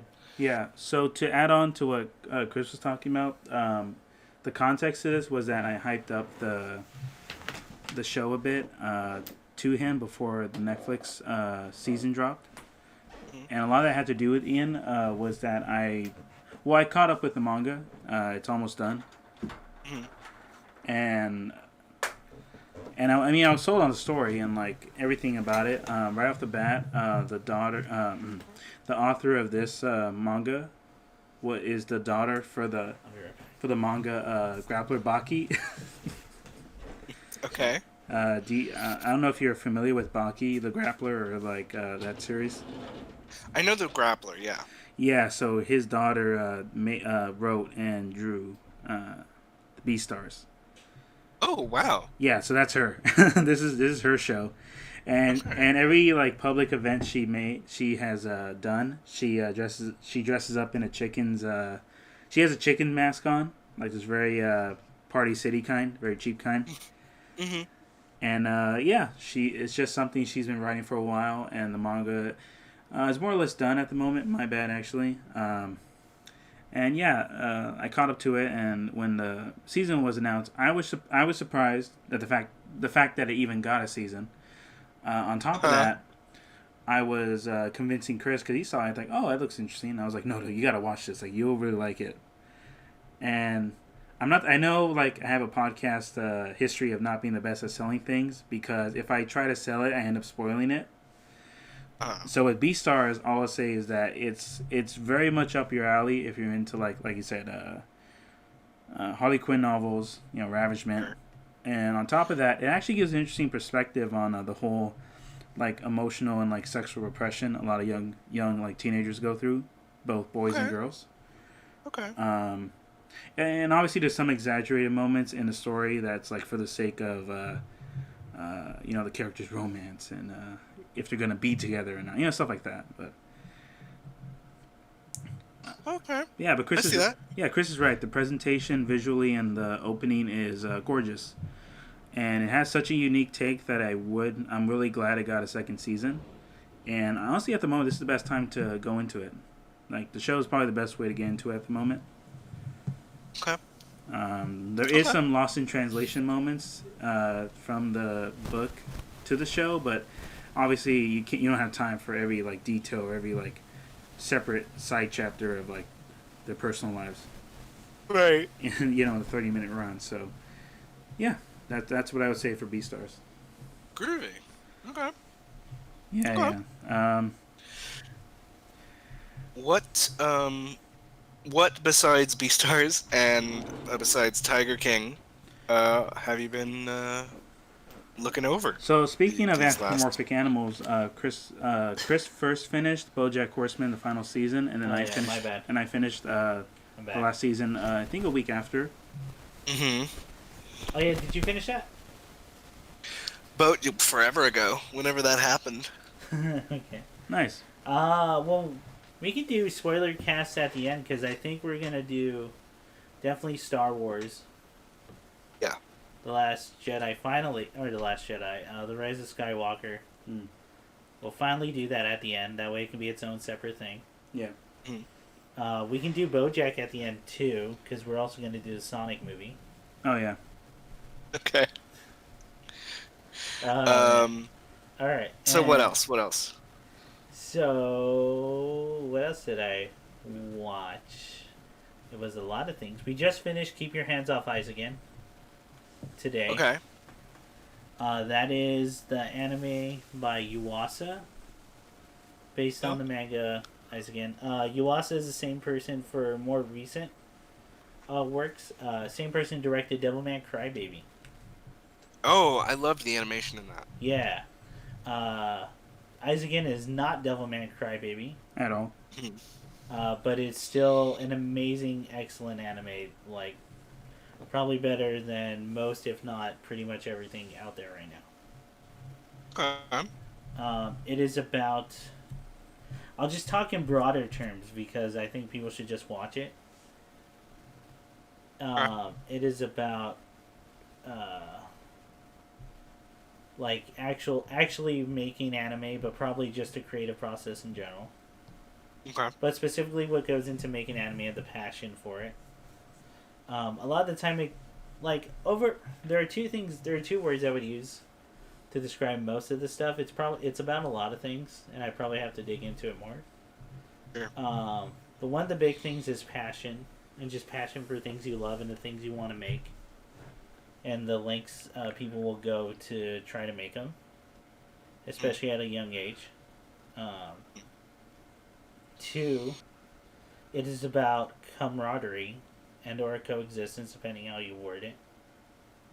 And that people who are passionate and trying to create a better world with their own creations will work together and try to get everything done. Or just how passion unites people, right? Like, from all walks of life. Okay. Literally the whole bands of misfits type deal. Like, these people shouldn't be together, but they love this one thing. And it's everything they pour their life into. The animation. Oh, go ahead. I was just gonna say, I've always felt that, like, when people are passionate about something, there is always a camaraderie, at least on the level of there's a shared experience in someone being either very passionate or very skilled at something. Yeah. Like when I was still a student in university, one of the things I was told was, you get told to read broadly when you're studying literature. I was told just try and look at people who are really good at what they do regardless. Yeah. Because there's something there for you. Whether it's, it doesn't matter if they're really good at medicine or they're really good at blowing glass, or if they're really good at whatever. People who are passionate about something have something to teach you. Yeah. Regardless. I think that's why documentaries this is why I think the documentary Chef's Table resonated with me so much. Because I would watch them go about it, and these are all artists, trying to make something, and it's a bigger idea beyond cooking. Yes. It's cooking, but there is something bigger there that they're trying to do. It's very much not for everyone, but if you have any creative bone in your body, this will resonate with you. Having said that, all the characters in Isaacin are amazing. Every single one is great. There's none that there's probably one that you just hate. But then you go, I know that guy, and that guy's just an amateur. Yeah. That's what it is. While you obviously see the other people around him and go, oh, they're experienced. They know what this is.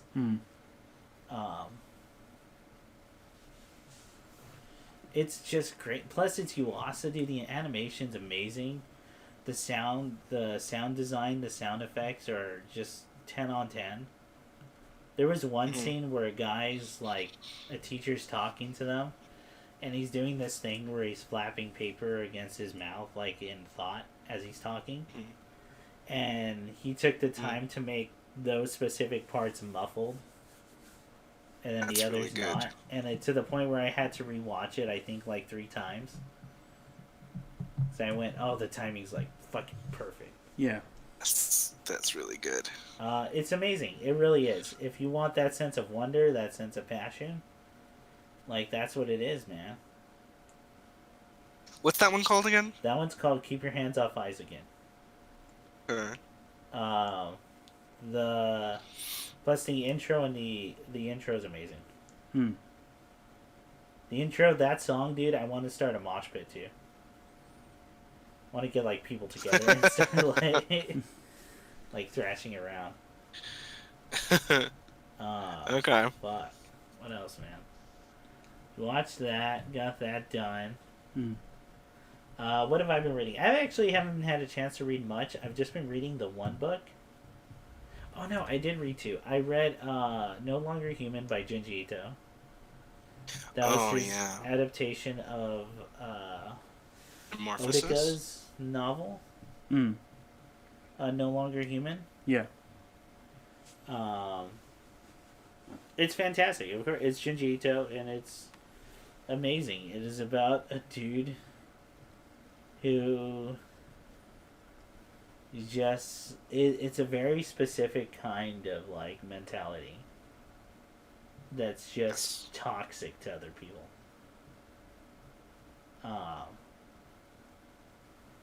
Because it's a horror story, so obviously you're going to go down that road. Right. The art's amazing. And it's like one of those things where the punishment for that character, you question, is it like too much? Is it not enough? Like, there's definitely a debate to have there. But the most interesting part, I think, is whether or not that's actually... And it's been discussed apparently about this novel. I'm just like late to the game because I'm reading the Junji Ito version. Yeah. Is this novel sort of autobiographical? Oh, okay. Of the author. Like, how much of his own experience did he put in? Isn't there? Because obviously there's some. Oh yeah. There's no question that some of the author's experience is in there. No question. Yeah. It's just how much. Because if how much, then you find out how fucking bad things were. Like, yeah. It's very interesting. It takes place after, I think, World War One, or World War Two. I think it was World War Two because he was still alive into the 2000s. Yeah. It's an incredible book. I recommend it. If you're a Junji Ito fan, you probably already have this on your radar, and I will say it's well worth your purchase. I would recommend really it quick. for people. Yeah, go ahead. While I think about Junji Ito, are you guys keeping up with the changes that is coming with the animated show that they're doing for Ito? You mean Uzumaki? Yeah. No, I haven't seen more than just a trailer. Well, I assure you, it's some good stuff, guys. Yeah. Some good stuff. But I think you had mentioned you'd wanted to go in cold on that one. Yeah. Yeah. Well, I have Uzumaki. I've read it. Like, I love it. Right. I mean, not seeing any of the promotional material. Yeah. I just saw that first trailer, the announcement trailer, which honestly, it's just manga stills. Yes. With amazing music by the guy who did the soundtrack to Hereditary. And he killed it. He nailed the entire movie. He's nailing it. Yes. Yeah. Why am I forgetting his name now? He has albums called I think Songs of War or something like that. Yeah. They're amazing. Yeah, it's really it's like comedy. Like, it's difficult when you're doing sound design or composition for horror and comedy, where it's like some people may have like a specific theme to go with it. So if you, as a writer or like a director, goes, you just go up and say, "Hey, it's about spirals. Imagine you're falling down, Right. in a spiraling death. Like, put that in the song." And well, I think they just licensed that song because like yeah, it was already made. yeah, Yeah. But they're still amazing. They're haunting. yeah, It's that kind of like. It's that. Oh God, how do I put this? I always call it like tranquil horror, yeah, where it's like peaceful but still just disturbing the entire time. yeah. It's something very off kilter, but it's not necessarily pursuant. It's just an atmosphere of dread. Yeah. That's right. Yeah. You know what dread probably is the So way I'm timbre and texture would probably be the best way to describe it. Yeah. Where a lot of it is. Wait, timbre or timber? Oh, it doesn't matter. But Oh, it doesn't matter. Okay, I did because I had never heard timbre, so I was like, oh, that's a new one to me. Yeah, timbre is spelled timber. It's okay. it's the same way. It's just describing. It's just a lot of the jargon is just used to describe like what's happening and like explain the feelings some music can provoke. Mm-hmm. Besides just saying themes. And I was gonna say like yeah, it don't mean shit, but no, I was gonna say like a lot of it is a lot of what the composer does is he focuses on a single string of melody and then just sort of just runs with that. Especially in the Hereditary, a lot of the motifs are sort of the same but augmented in some way, which is called modulation. And I really love his stuff, and I'm really looking forward to what he does with with his team. I was gonna say, it's difficult to do in horror and comedy because like there's no, like we talked about before with writing alone, it's no guarantee. So on top of that, to make music that can also to have an art form that's so reliant on sound, like comedy or horror, that's a really big challenge, and I'm really glad he's on it because he's pretty amazing at it. So. Yeah, I mean he's knocked it out of the park before, so I'm excited to see his next. Yeah, whenever it comes out. No, I mean, so I read that. I read No Longer Human. That was a while ago. Yeah. I started reading House of Leaves, finally. Yeah. People always have you read it? Yeah. I read it a little while ago, but yeah, man, it'll stay with you. It'll stay with you. So I'm going at it like a snail's pace. I'm treating this like a college book.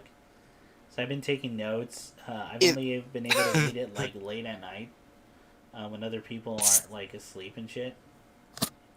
Best way to do it. Just for like a little piece. And then I mean, so far so good, man. It's got that great sense of foreboding, not just for like the story. I think I put this on like a Facebook post, but it's a great sense of foreboding, not just for the story, but for actually reading the book. Like you yourself probably shouldn't be reading this. Well, it's got the sense of it's almost a virus, you know? Yeah. Well, that's where I go into it. It is. Oh, go ahead. It's like a contagion. You merely hang on, you're reading cutting out. Something dirty. Something forbidden, yeah, something dirty. It's so ignorant, basically, by reading it. Yeah, there you go, you're back. Yeah, I mean, it scratches that itch, man, of like going down internet mysteries or looking down SCPs,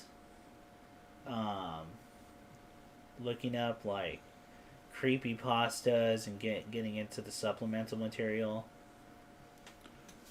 It's scratching that itch, but it's a book. It's older. Apparently, it was like printed out on the internet first.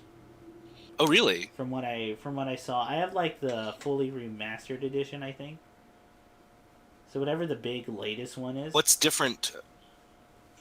So it keeps all the highlights. So all the all the like, for instance, anytime House appears, it's still in blue.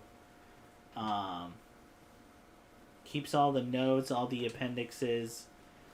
Because like I said, according to the book, it was at first printed on the internet, but maybe I gotta look into that more.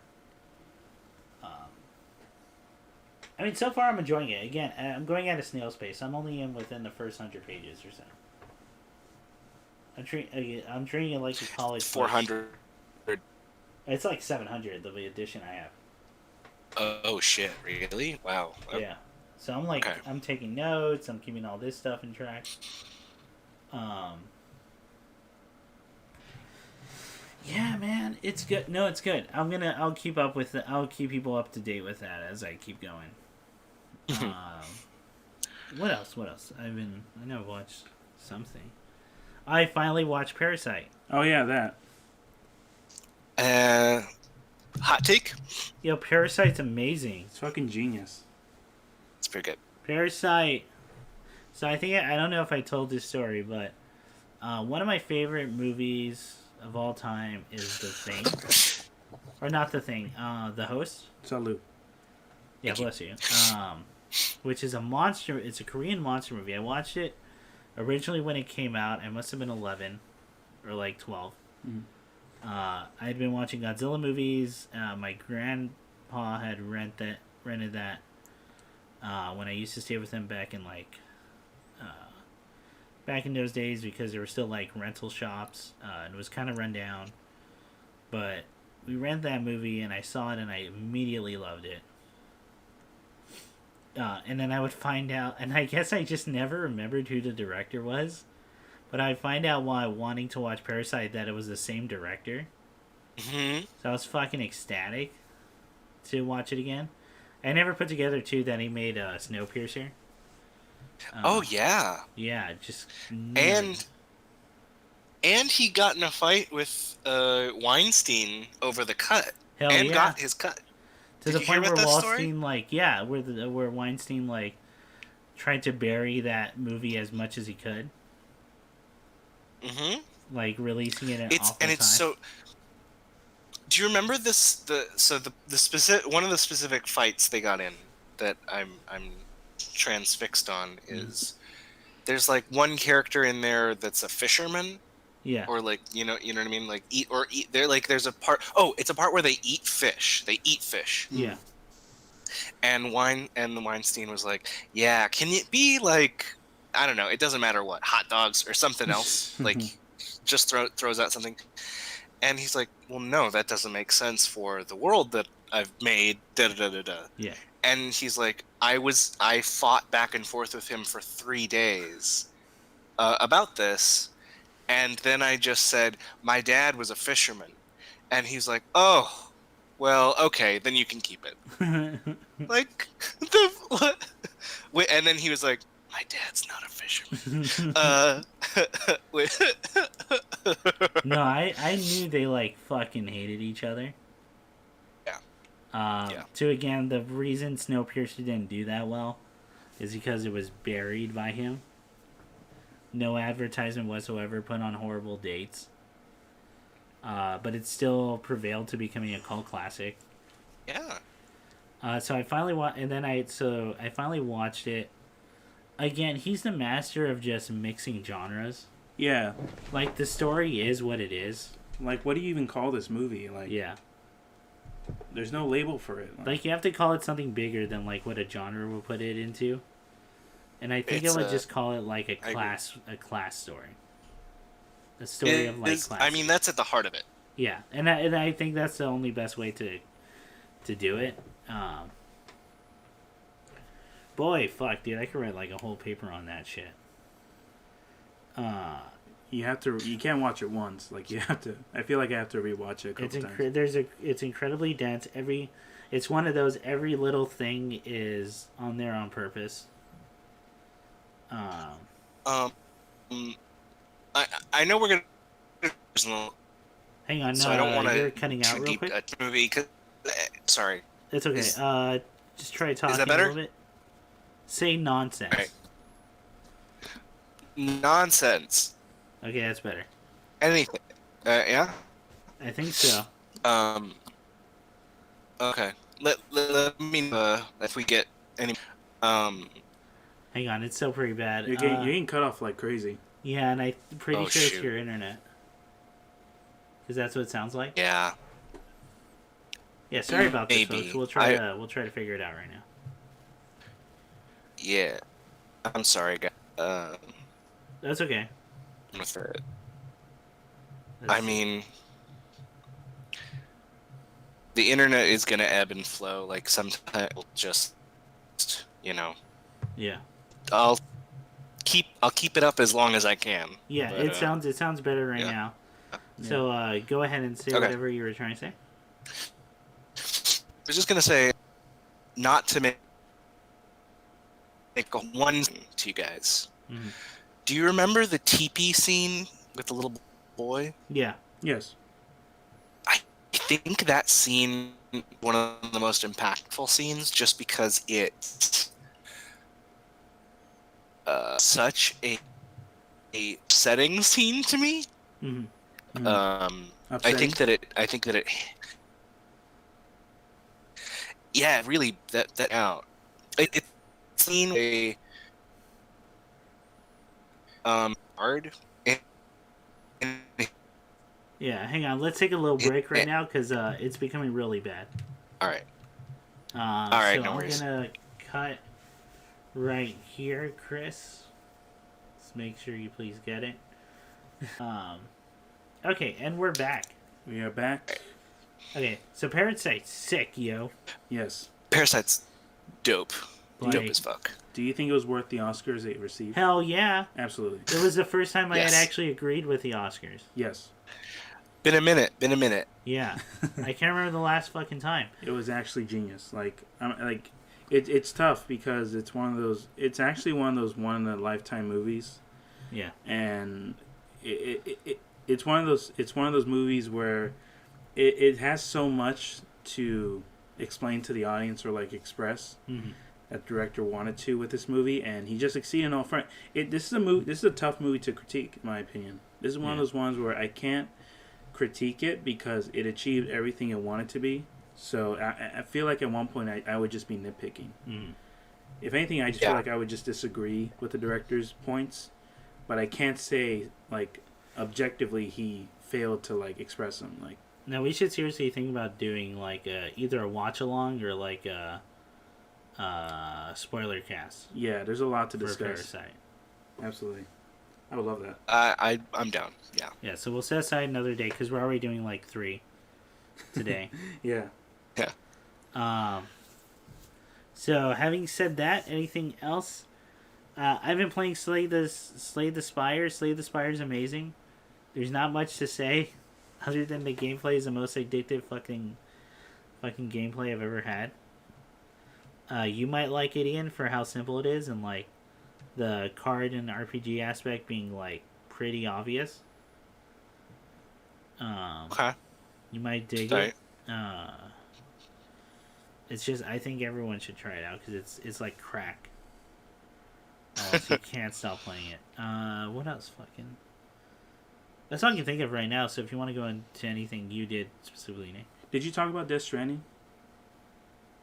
Did I? Did I ever talk about the ending? I felt like I talked about it on a stream. I think we talked about it last one, didn't 'Cause we? I remember saying it's the most Kojima thing ever. I remember you talking at length about like it's not going to be for everyone. It's incredibly alienating, but Oh, you it liked so it very, is. very much. Which one? It's good that it's like. Wouldn't it suck if that game, after so much hoopla and after Silent Hills, was like mediocre and for everyone? That'd be a huge letdown. That would suck. Mandalorian. Oh shit! I saw. Oh well, hang on. I'll do the quick rundown. Death Stranding because I do think I talked about it. Mm-hmm. But for those that missed it, again, not for everyone. It's the most Kojima thing ever. I think it starts off with people going, "Oh yeah, there's a lot of nuance here." To once you see everything, you go, "There's no nuance here. You know exactly what what he's talking about." It's a complex subject, don't get me wrong, but you know exactly what he's saying. It's pretty on the surface. Yeah. Of what he means. Yeah. Yeah. And if that sounds weird, play the game. My recommendation for that game is if you have a buddy who has it, see if you can play it, and see if you can borrow it and play it for like 5 to 6 hours. And then ask yourself, will I want to keep playing after this? Right. Because then you'll know. Then you'll know if you want to or not. Anything else, man? Like Death Stranding. Me and Nick watched Mandalorian, which that'll be a good handoff to your week, or to what you've been up to, Nick. Mm-hmm.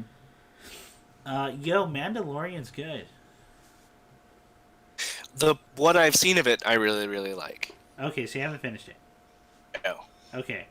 So that series starts off a Western, and then it becomes Tiger and Cub. Well, Wolf and Cub. Wolf and Cub. And then it's good. And then it's like, it's a good time. The adventures are great. I don't think there's too much to talk about in depth there. It's just a good show. Well, hey. There's a good show to watch, everybody. It's one of those things where it further proves my thing of, I think all the good Star Wars stuff is outside of the movies. It's seeming that way more and more.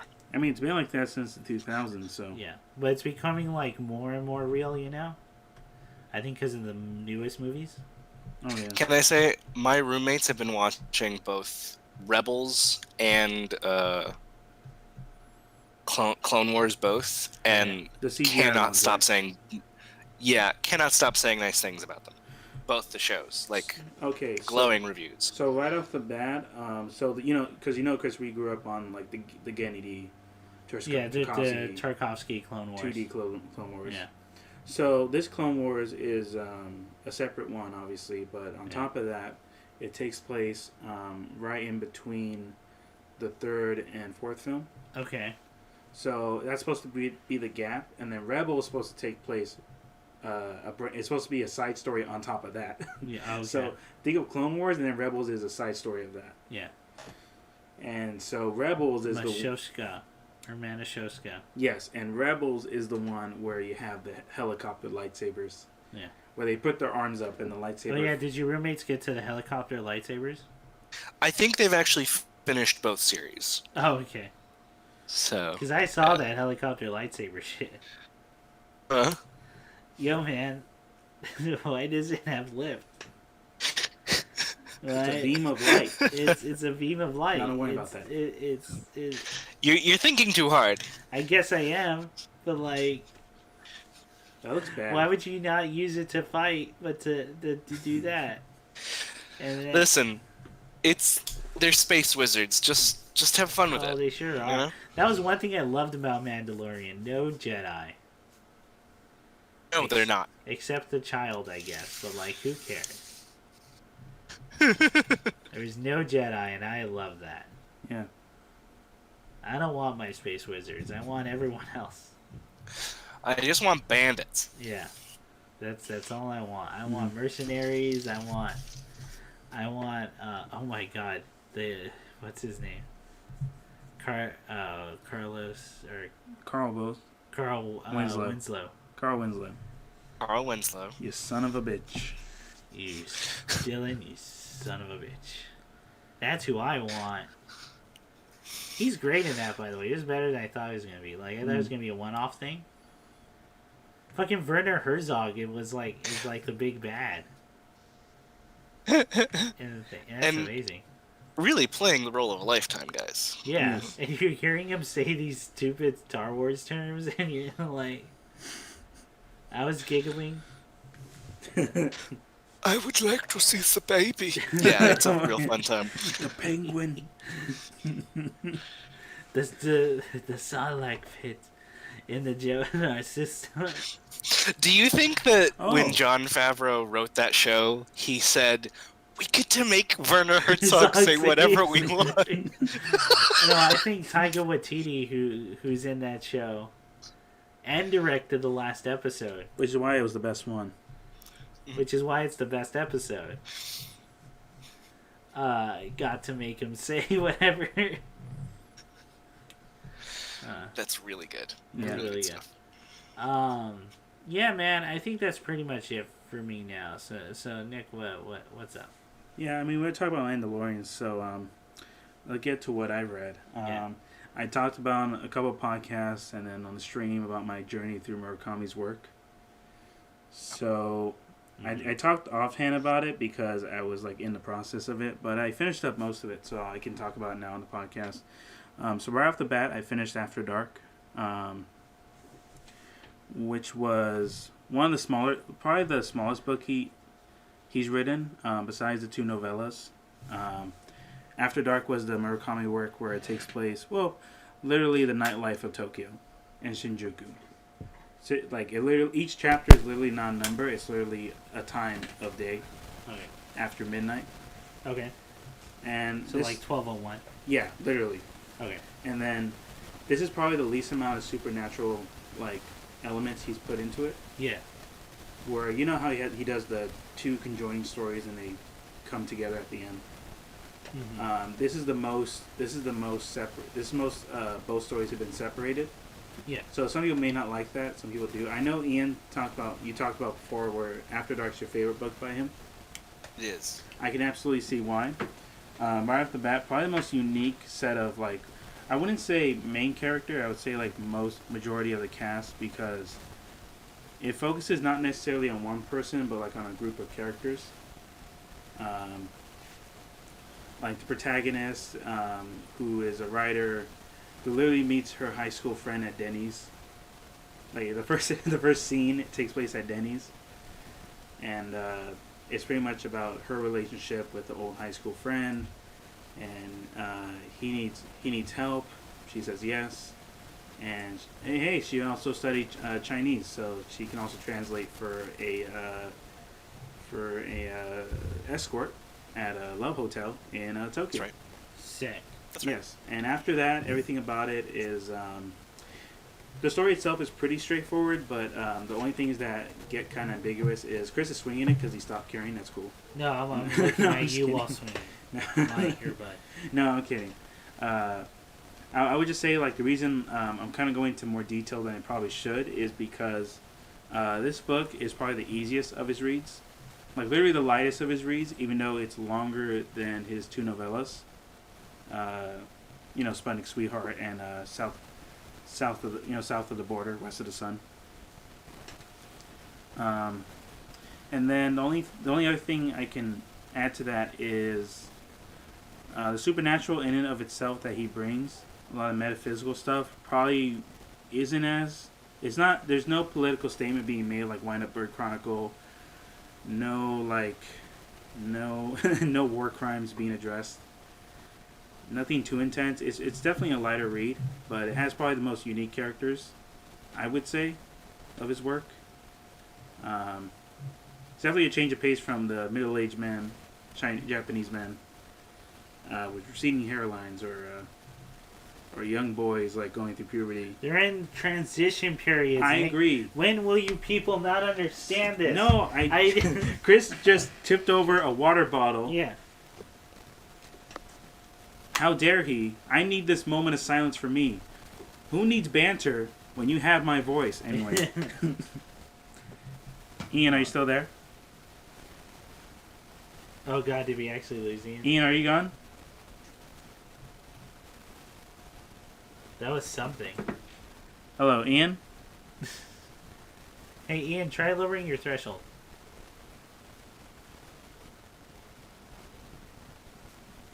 Alright, some more technical difficulties, folks, as we get into this. Nice. Yeah, check this real quick. I feel like we're just going to have to skip over my week to get to... No, seriously, like to get to the... Because we have 3 things to cover, right? Yeah.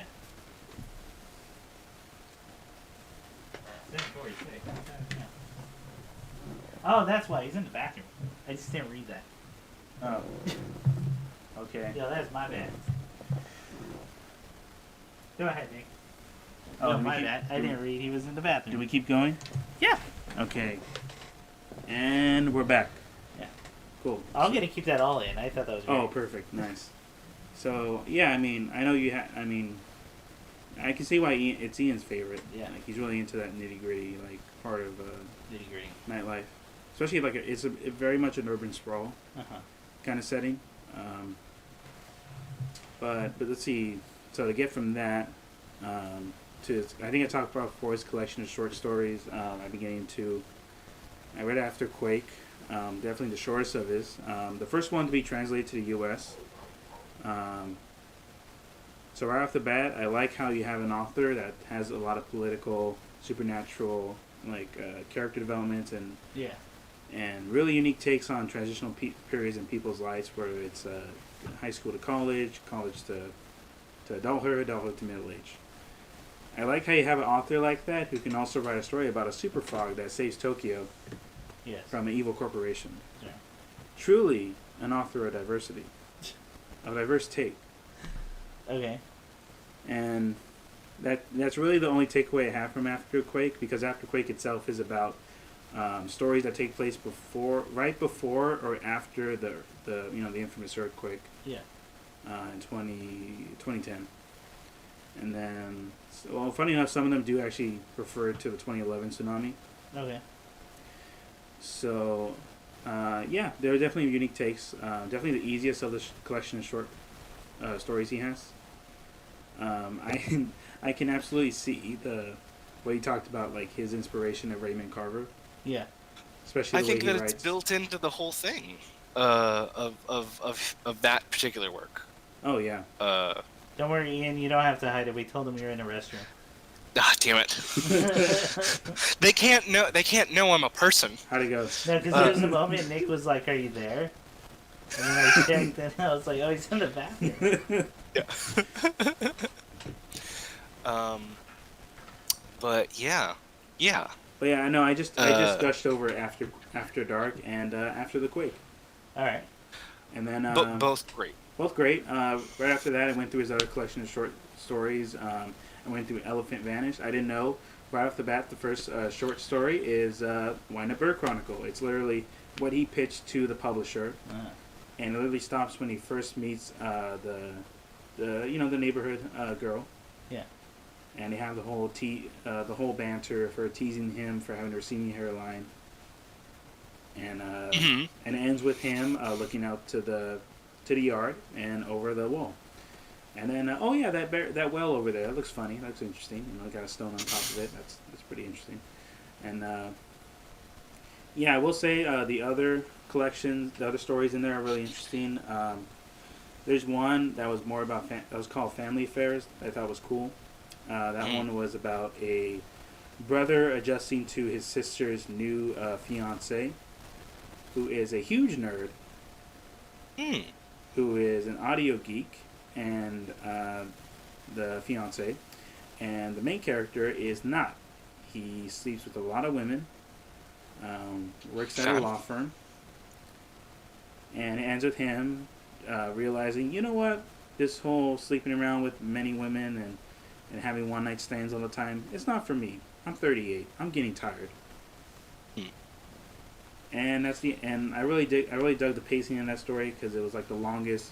It was the longest one, but it actually like flowed the most. All right. Gooder, nailed it.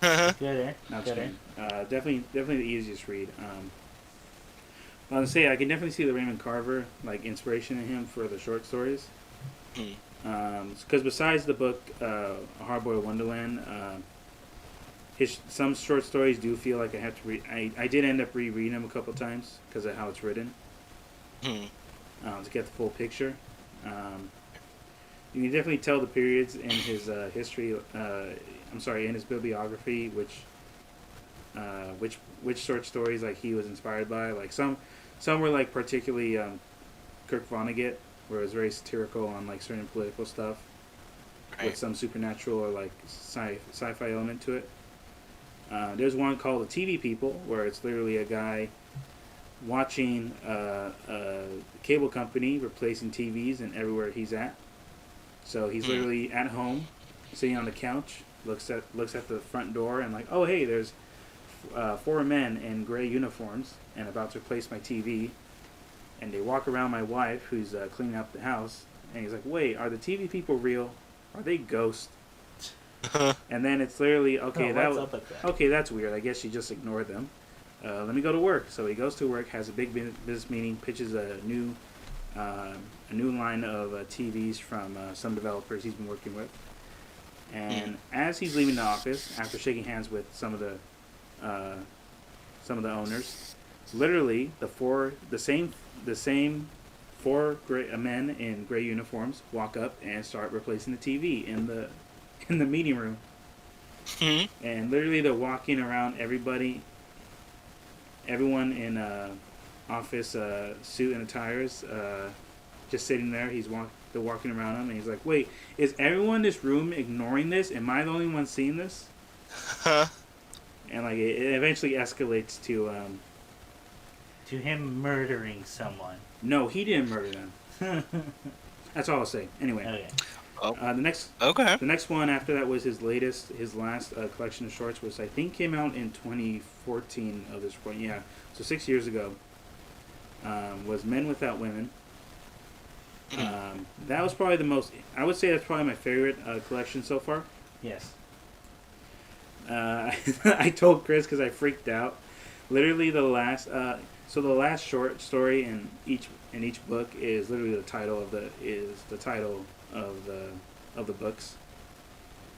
So Elephant vanishes. Men Without Women. After Break. So Men Without Women had a reference. You know how Murakami up to this point he does a lot of references to a lot of jazz musicians and classical artists. A lot of the characters also happen to listen to what he's listening to at the time. So at one point in the last short, Men Without Women, there is a main character who says, my girlfriend who no, this is who eventually. Okay, I'll wait. No, I was trying to lead you on. No, go ahead. No, I literally have a thing to say, and now you're like, never mind. Oh, I'm sorry. No, it's cool. It's funny, but like, what I'm getting at is, again, I feel what like if it's funnier? Because I feel like every time I try to talk about something, I feel like I'm just pushing through it to get to the real thing. Yeah, but what if to talk my about. thing's funnier? Exactly.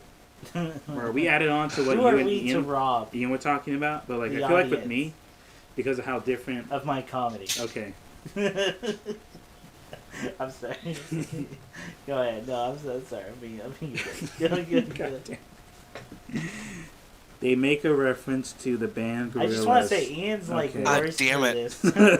Again. Worse than me. Literally. For this because he's letting it happen. He's enabling me. Because I feel like they talk about gorillas. Yes, he talks about the band Gorillaz, and I was very Predators only feed because they have something to feast on. Okay. Because I feel like every time I talk about something I enjoy, I feel like I'm just pushing through it so you guys can talk about something you enjoy. Because I'm very interested. I'm very interested in what you have to say. I know. Continue your. I'm trying, but I'll shut up. I'm sorry. No, it's good. It's funny, but like, I mean, after that, I'm trying to get recommendations of stuff I have finished because I'm going through most of his work. Mm-hmm. I'm kind of like in between books, so I've been going through Colorless Zudomaki, Zuakuru, and a Colorless Pilgrimage, and I completely butchered that name. Besides that, IQ84, I'm still a quarter way through, which I know is his longest. It's like 1,300 pages. And what was that? It's. Did a ghost just enter your house? Don't worry about it. Was that the Wi-Fi? No, my body. The TV people? What happened? They just came in. They've come to replace me. Go ahead. See, I knew it. I fucking knew it. Anyway. So you liked it, right? Yes, it's good. It's a good book. I recommend that good book I like that gave me the brain juice in my head that made me like it. Yes. Fuck. Anyway. What else? What the fuck am I watching? What have I watching? I've been watching Tron Uprising on Disney+. Oh, yeah, you told me about that. Yeah, you like that shit. Anyway. I didn't watch it. Yeah, you like that shit. You like Tron. Classic one, or is that a newer thing? Tron Uprising was the cartoon that came on Disney XD that came out around the same time as Tron Legacy, the sequel. and essentially takes place between the first and second movie. It's supposed to explain what Tron was doing after he got killed. Are you still there? Did you get bored? What's no, up? He's there. He's there. You're there? Okay. I'm gonna power through it. Fuck it. So, Tron Uprising, right? Tron Uprising was a 12-episode show that got canceled because it's animated by Titmouse, and Titmouse hasn't finished anything. So, just one of the shows they got canceled. What sucked was that the director was Robert Valley, which is one of my favorite directors and artists. He completely nailed that neon, like the whole cyberpunk Neon City everyone emulates nowadays in synthwave. He like completely nailed it in 2011. Like, it's insane. Everything about it visually I love. The story itself is it's pretty cut and dry. A lot of the episodes are pretty simple, very straightforward. But again, what sells it is the presentation. The music is fantastic. The characters I actually have really unique development. And I mean, that's really all I can say about the show itself. Sadly, the show isn't also composed by Daft Punk and Hans Zimmerman. But who they get for it's actually he really did a unique take on it. And again, we run into the issue, Chris. I swear to God, just admit you don't care. Just admit you don't care. No, I'm listening. I know, but you don't add it to it. See, this is the thing of like. Here's the thing. Okay, what's up? You've already told me this. Yes, exactly. You've already told me all this. Like, exactly. I'm trying to push through it. Yeah. Okay. So we can get into the things you like. I'm not trying to rush anything. I'm listening intently. What are you talking about? Nothing. Anyway. See, here's the thing. We need Ian. This is why we have to be in person for these things, is because we have to feed off each other. Yeah. Because one of us. That's the end of that thought. Okay. One of us exactly. Oh my God. One of us isn't gonna care. Oh my God. I knew it. No. I'm fucking with you, dude. I'm sorry. I know. I can't. Yeah, I know. Alright, go ahead. No. I just like It's made this. by Titmouse, and Titmouse Yes, is man. awesome. They're like the Trigger of the West. They are. They yes. draw it? Did they draw it like Jeff Bridges? Did they draw Jeff Bridges? Yes, they drew Jeff Bridges, but young Jeff Bridges, the evil Jeff Bridges. Evil Jeff. I see. Remember? Okay, I see. so I will say the show actually handled those characters way better than the movies, which is a very low bar, but it's actually really interesting. Sometimes you run into the issue of, the whole thing with Jedis, where it's literally the interest of the audience is somewhere else, but they have to push the movie, so they have to add in the characters from the movie, like Olivia Wilde, Jeff Bridges, and Harrison Ford. All the big uns. Harrison Ford was in there in a cartoon. Hey, isn't that cool? That is cool. That is cool, yeah. And then, what else have I been watching? Shit. Anyway, I'm watching K-On! You guys want to hear me talk about K-On? No. I'll talk about K-On! I actually want to stop you on that. Okay, K-On's a good show. It's a good show. I'll recommend it for anyone that wants to push through this quarantine. It's a feel-good show. It's just good. That's all I'll say. No, I'm not going to have a body pillow and have like $100 figures of K-On! and have like a mosaic that some people have. So are you going to play the songs? Are you going to learn how to play the songs? Absolutely. Those songs are fun, are really good. Power time, homie. Anyway. Exactly. What else have you been watching? Well, so I've been watching. Okay, well, besides what we've been talking about, that's all I can think of at the moment. Video game wise, besides Doom Eternal, I play Daemon X Machina. The big deal with that is that it's essentially you're just a pilot piloting a big mech, and you are a mercenary for hire.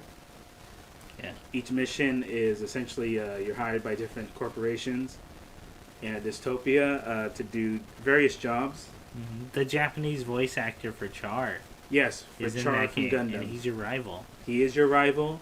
He's wearing red. He has blonde hair, and yes, he wears shades. And he is called the Crimson King. In case you cannot forget, hey, this guy is Char. Okay. And I can be like, I am the anime boy who pilots a big toaster, and my rival is Char. Doesn't the voice actor who plays Amuro? in there too? Yes, Amuro. he played. Oh, Yes, the voice actor for Amuro, the main character from 1976 Gundam, he's actually I think he's the first voice pack you pick for the main character when you customize your characters in the beginning. Okay. And the big deal with this game was that I kind of talked about before, where I was really into arena fighters back in the PS2 and arcade days. So stuff like Custom Robo, Virtuon, anything involving giant robots and explosions. The big deal was that the writers and developers for Front Mission on the PS2, that series, worked on this series, and it's their own interpretation. interpretation of like the source material? Yes. Okay. And the big deal with this is that it was originally on the Switch, actually, and there is some issues with it where where if you're listening in Japanese, the subtitles in English would be on the bottom, would be on the side of the screen, like literally on the left side. So instead of the usual bottom of the screen, it will literally be on the left side. And because you have so much shit thrown at you, you cannot look. You can't actually look on the left side of the subtitles.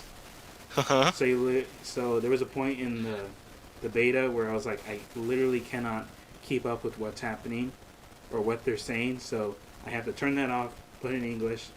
Sadly, the English voice acting, it isn't Char, it isn't Amado, so I can't live my Gundam fantasy. You can't get your Gundam rocks off. No, because I I can't have, because my soul is weighed down by gravity, Ian.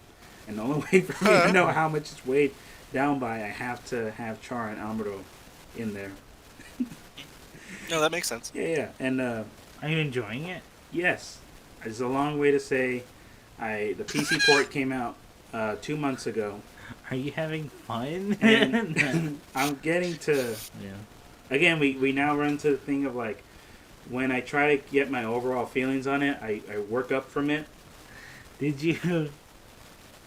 I don't even know. What are you going to add, Chris? What are you going to add? The problem is I went to the top too fast. Exactly. God damn it. No, but it's a game I definitely want to check out. Yeah, absolutely. I was going to say the gameplay is fantastic on PC because it had a PC port. And the reason why the PC port is better than Switch, Ian, is because you have full... Yeah, Ian. Stay out of this, Chris. No, I'm just kidding. You have full... you have full control of the UI. The user interface when you're in the mech and as a human. Because you can also get off the mech and be and run around. Chris, are you dabbing? Are you serious? I haven't dabbed. Yeah, Chris, what are you going to add? Anyway. There's I nothing to just add. thought it would distract Just you. don't pretend you care. Oh my god, this quarantine's driving us I crazy. know, let's just be honest. We're gonna kill each other on mic. I know. That's what's gonna end. Let's just be honest, man. And I'll be able to post. You want me to talk about Monogatari? I'll talk about Monogatari. You won't care, but I will. Okay, but that game is great. I would absolutely recommend it on PC. It's also at the same time it's the highest rated game on Steam right now. Really? In recent year. And besides the Valve-owned games, it's up there with Enter the Gungeon and Chris. I swear to God, Okay. Katana Zero. You put that dab down, and yeah, that game's fantastic. And if you get it on sale, it's completely worth the price. Okay. Yeah, we pushed through it. We pushed through the things I like that you guys don't care. So. What? No, we're listening. I was listening We're the whole time. I don't. Nick, you're misunderstanding what we're doing. You can't just because you're not seeing my face. I was actively listening. I'm just trying to make you laugh. While I'm talking. Really disturbed by your lack of faith, Counselor. I'm just trying to break your concentration about talking about the things you love, and I don't know why that's out of line. God. Okay, yeah. Besides that, we streamed Disco Elysium. That game's fantastic. Ian, you got a taste of it. It was. It looked really fun. It was from what I great. saw. Yeah. It's literally point and click and read. the game. Yeah. And Chris is dabbing again. I'm not. I haven't reached full dab. Anyway. That should be the title. I haven't reached full dab. Haven't Oh, reached yeah. full dab.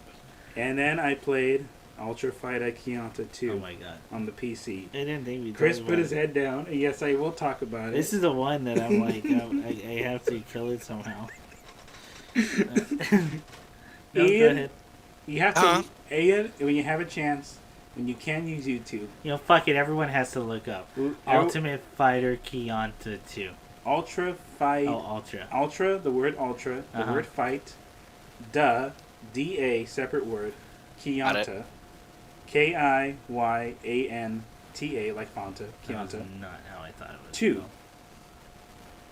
And it's called 2 because there was not a first one, because it's in early access and there's still characters being put in, like Skullgirls was at one point. It's in a constant beta access. That is a video game that must be seen to be believed in. That is a game, if you think whatever you draw or write in this world is bad, To the point where it shouldn't be shown in public. you think, oh, this is embarrassing, I shouldn't put it. You should play this game. Play this game, and it will humble you. It will humble that ego. Well, also Boosting raising it. Yeah. It'll put you down to bring you up. It'll really put you in a context to really rethink yourself. I really hope you like MS Paint, Ian. I really do. Oh my god. I hope you like MS my Paint God. and Yeah. early 2000s DeviantArt. And everyone has to remember this is a one-man project Yes. by a musician, Yes. and he did everything. Everything you hear in that game is him. Everything you see in that game is him. Yes. Everything you play in that game is him. And you can tell he very much loves Third Strike, Street Fighter 3 in the 2000 Dreamcast. CVS 2, CVS 2, Marvel. Marvel. It has ratio and meter systems. Mm-hmm. There's one system, I'll spoil it for you. There's one system in that game called parry. And I don't know if you know how parries work. If your opponent does something, you have to read into it and know where they're going to land the hit. So you push with your analog stick forward or down. And when you do, you sort of counter, you parry it. Sure. So in other games, you parry it, that's all. You don't get hit. You don't take damage. And you can punish that. So in this game, you have a mode called parry, where if you select it for your character,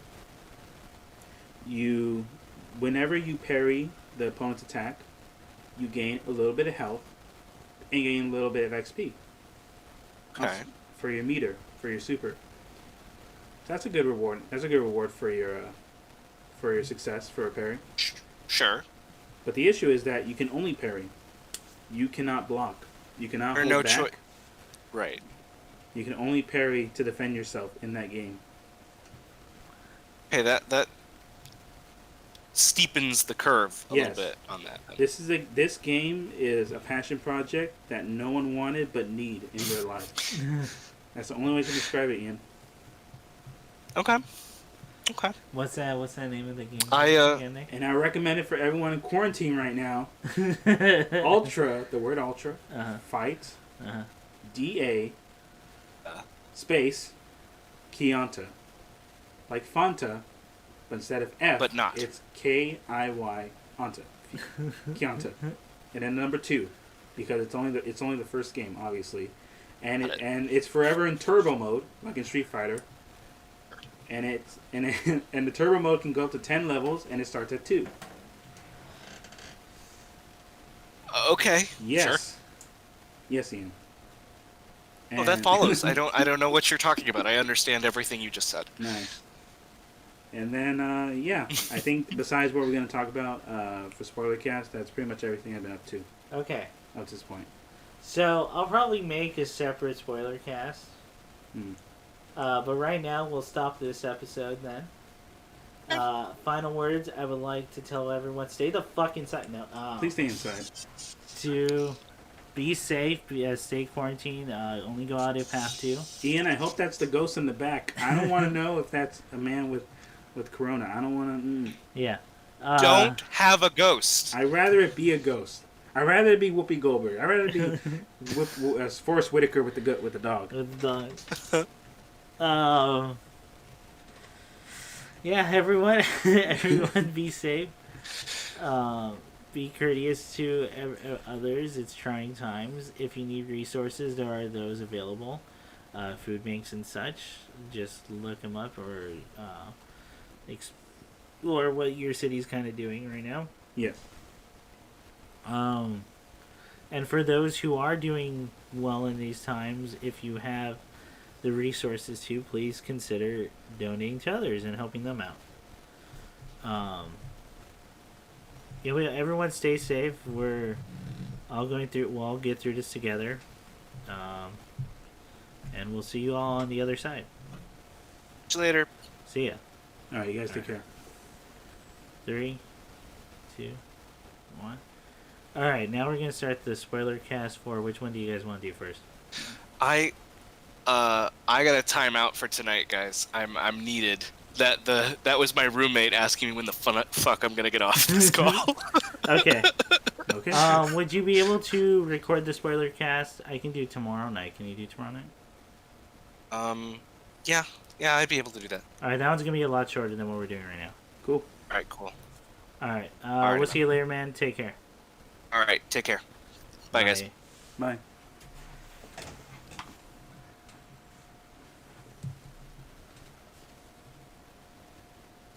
This is a quick PSA from Little V to remind you to Stay the fucking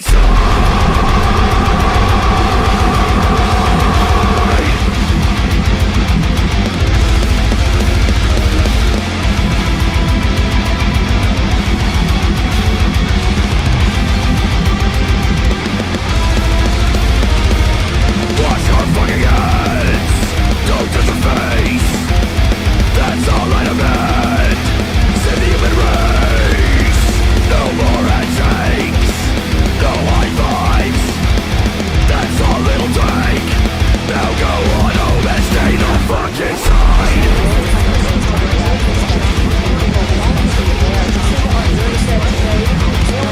Yeah, just stay the fuck inside.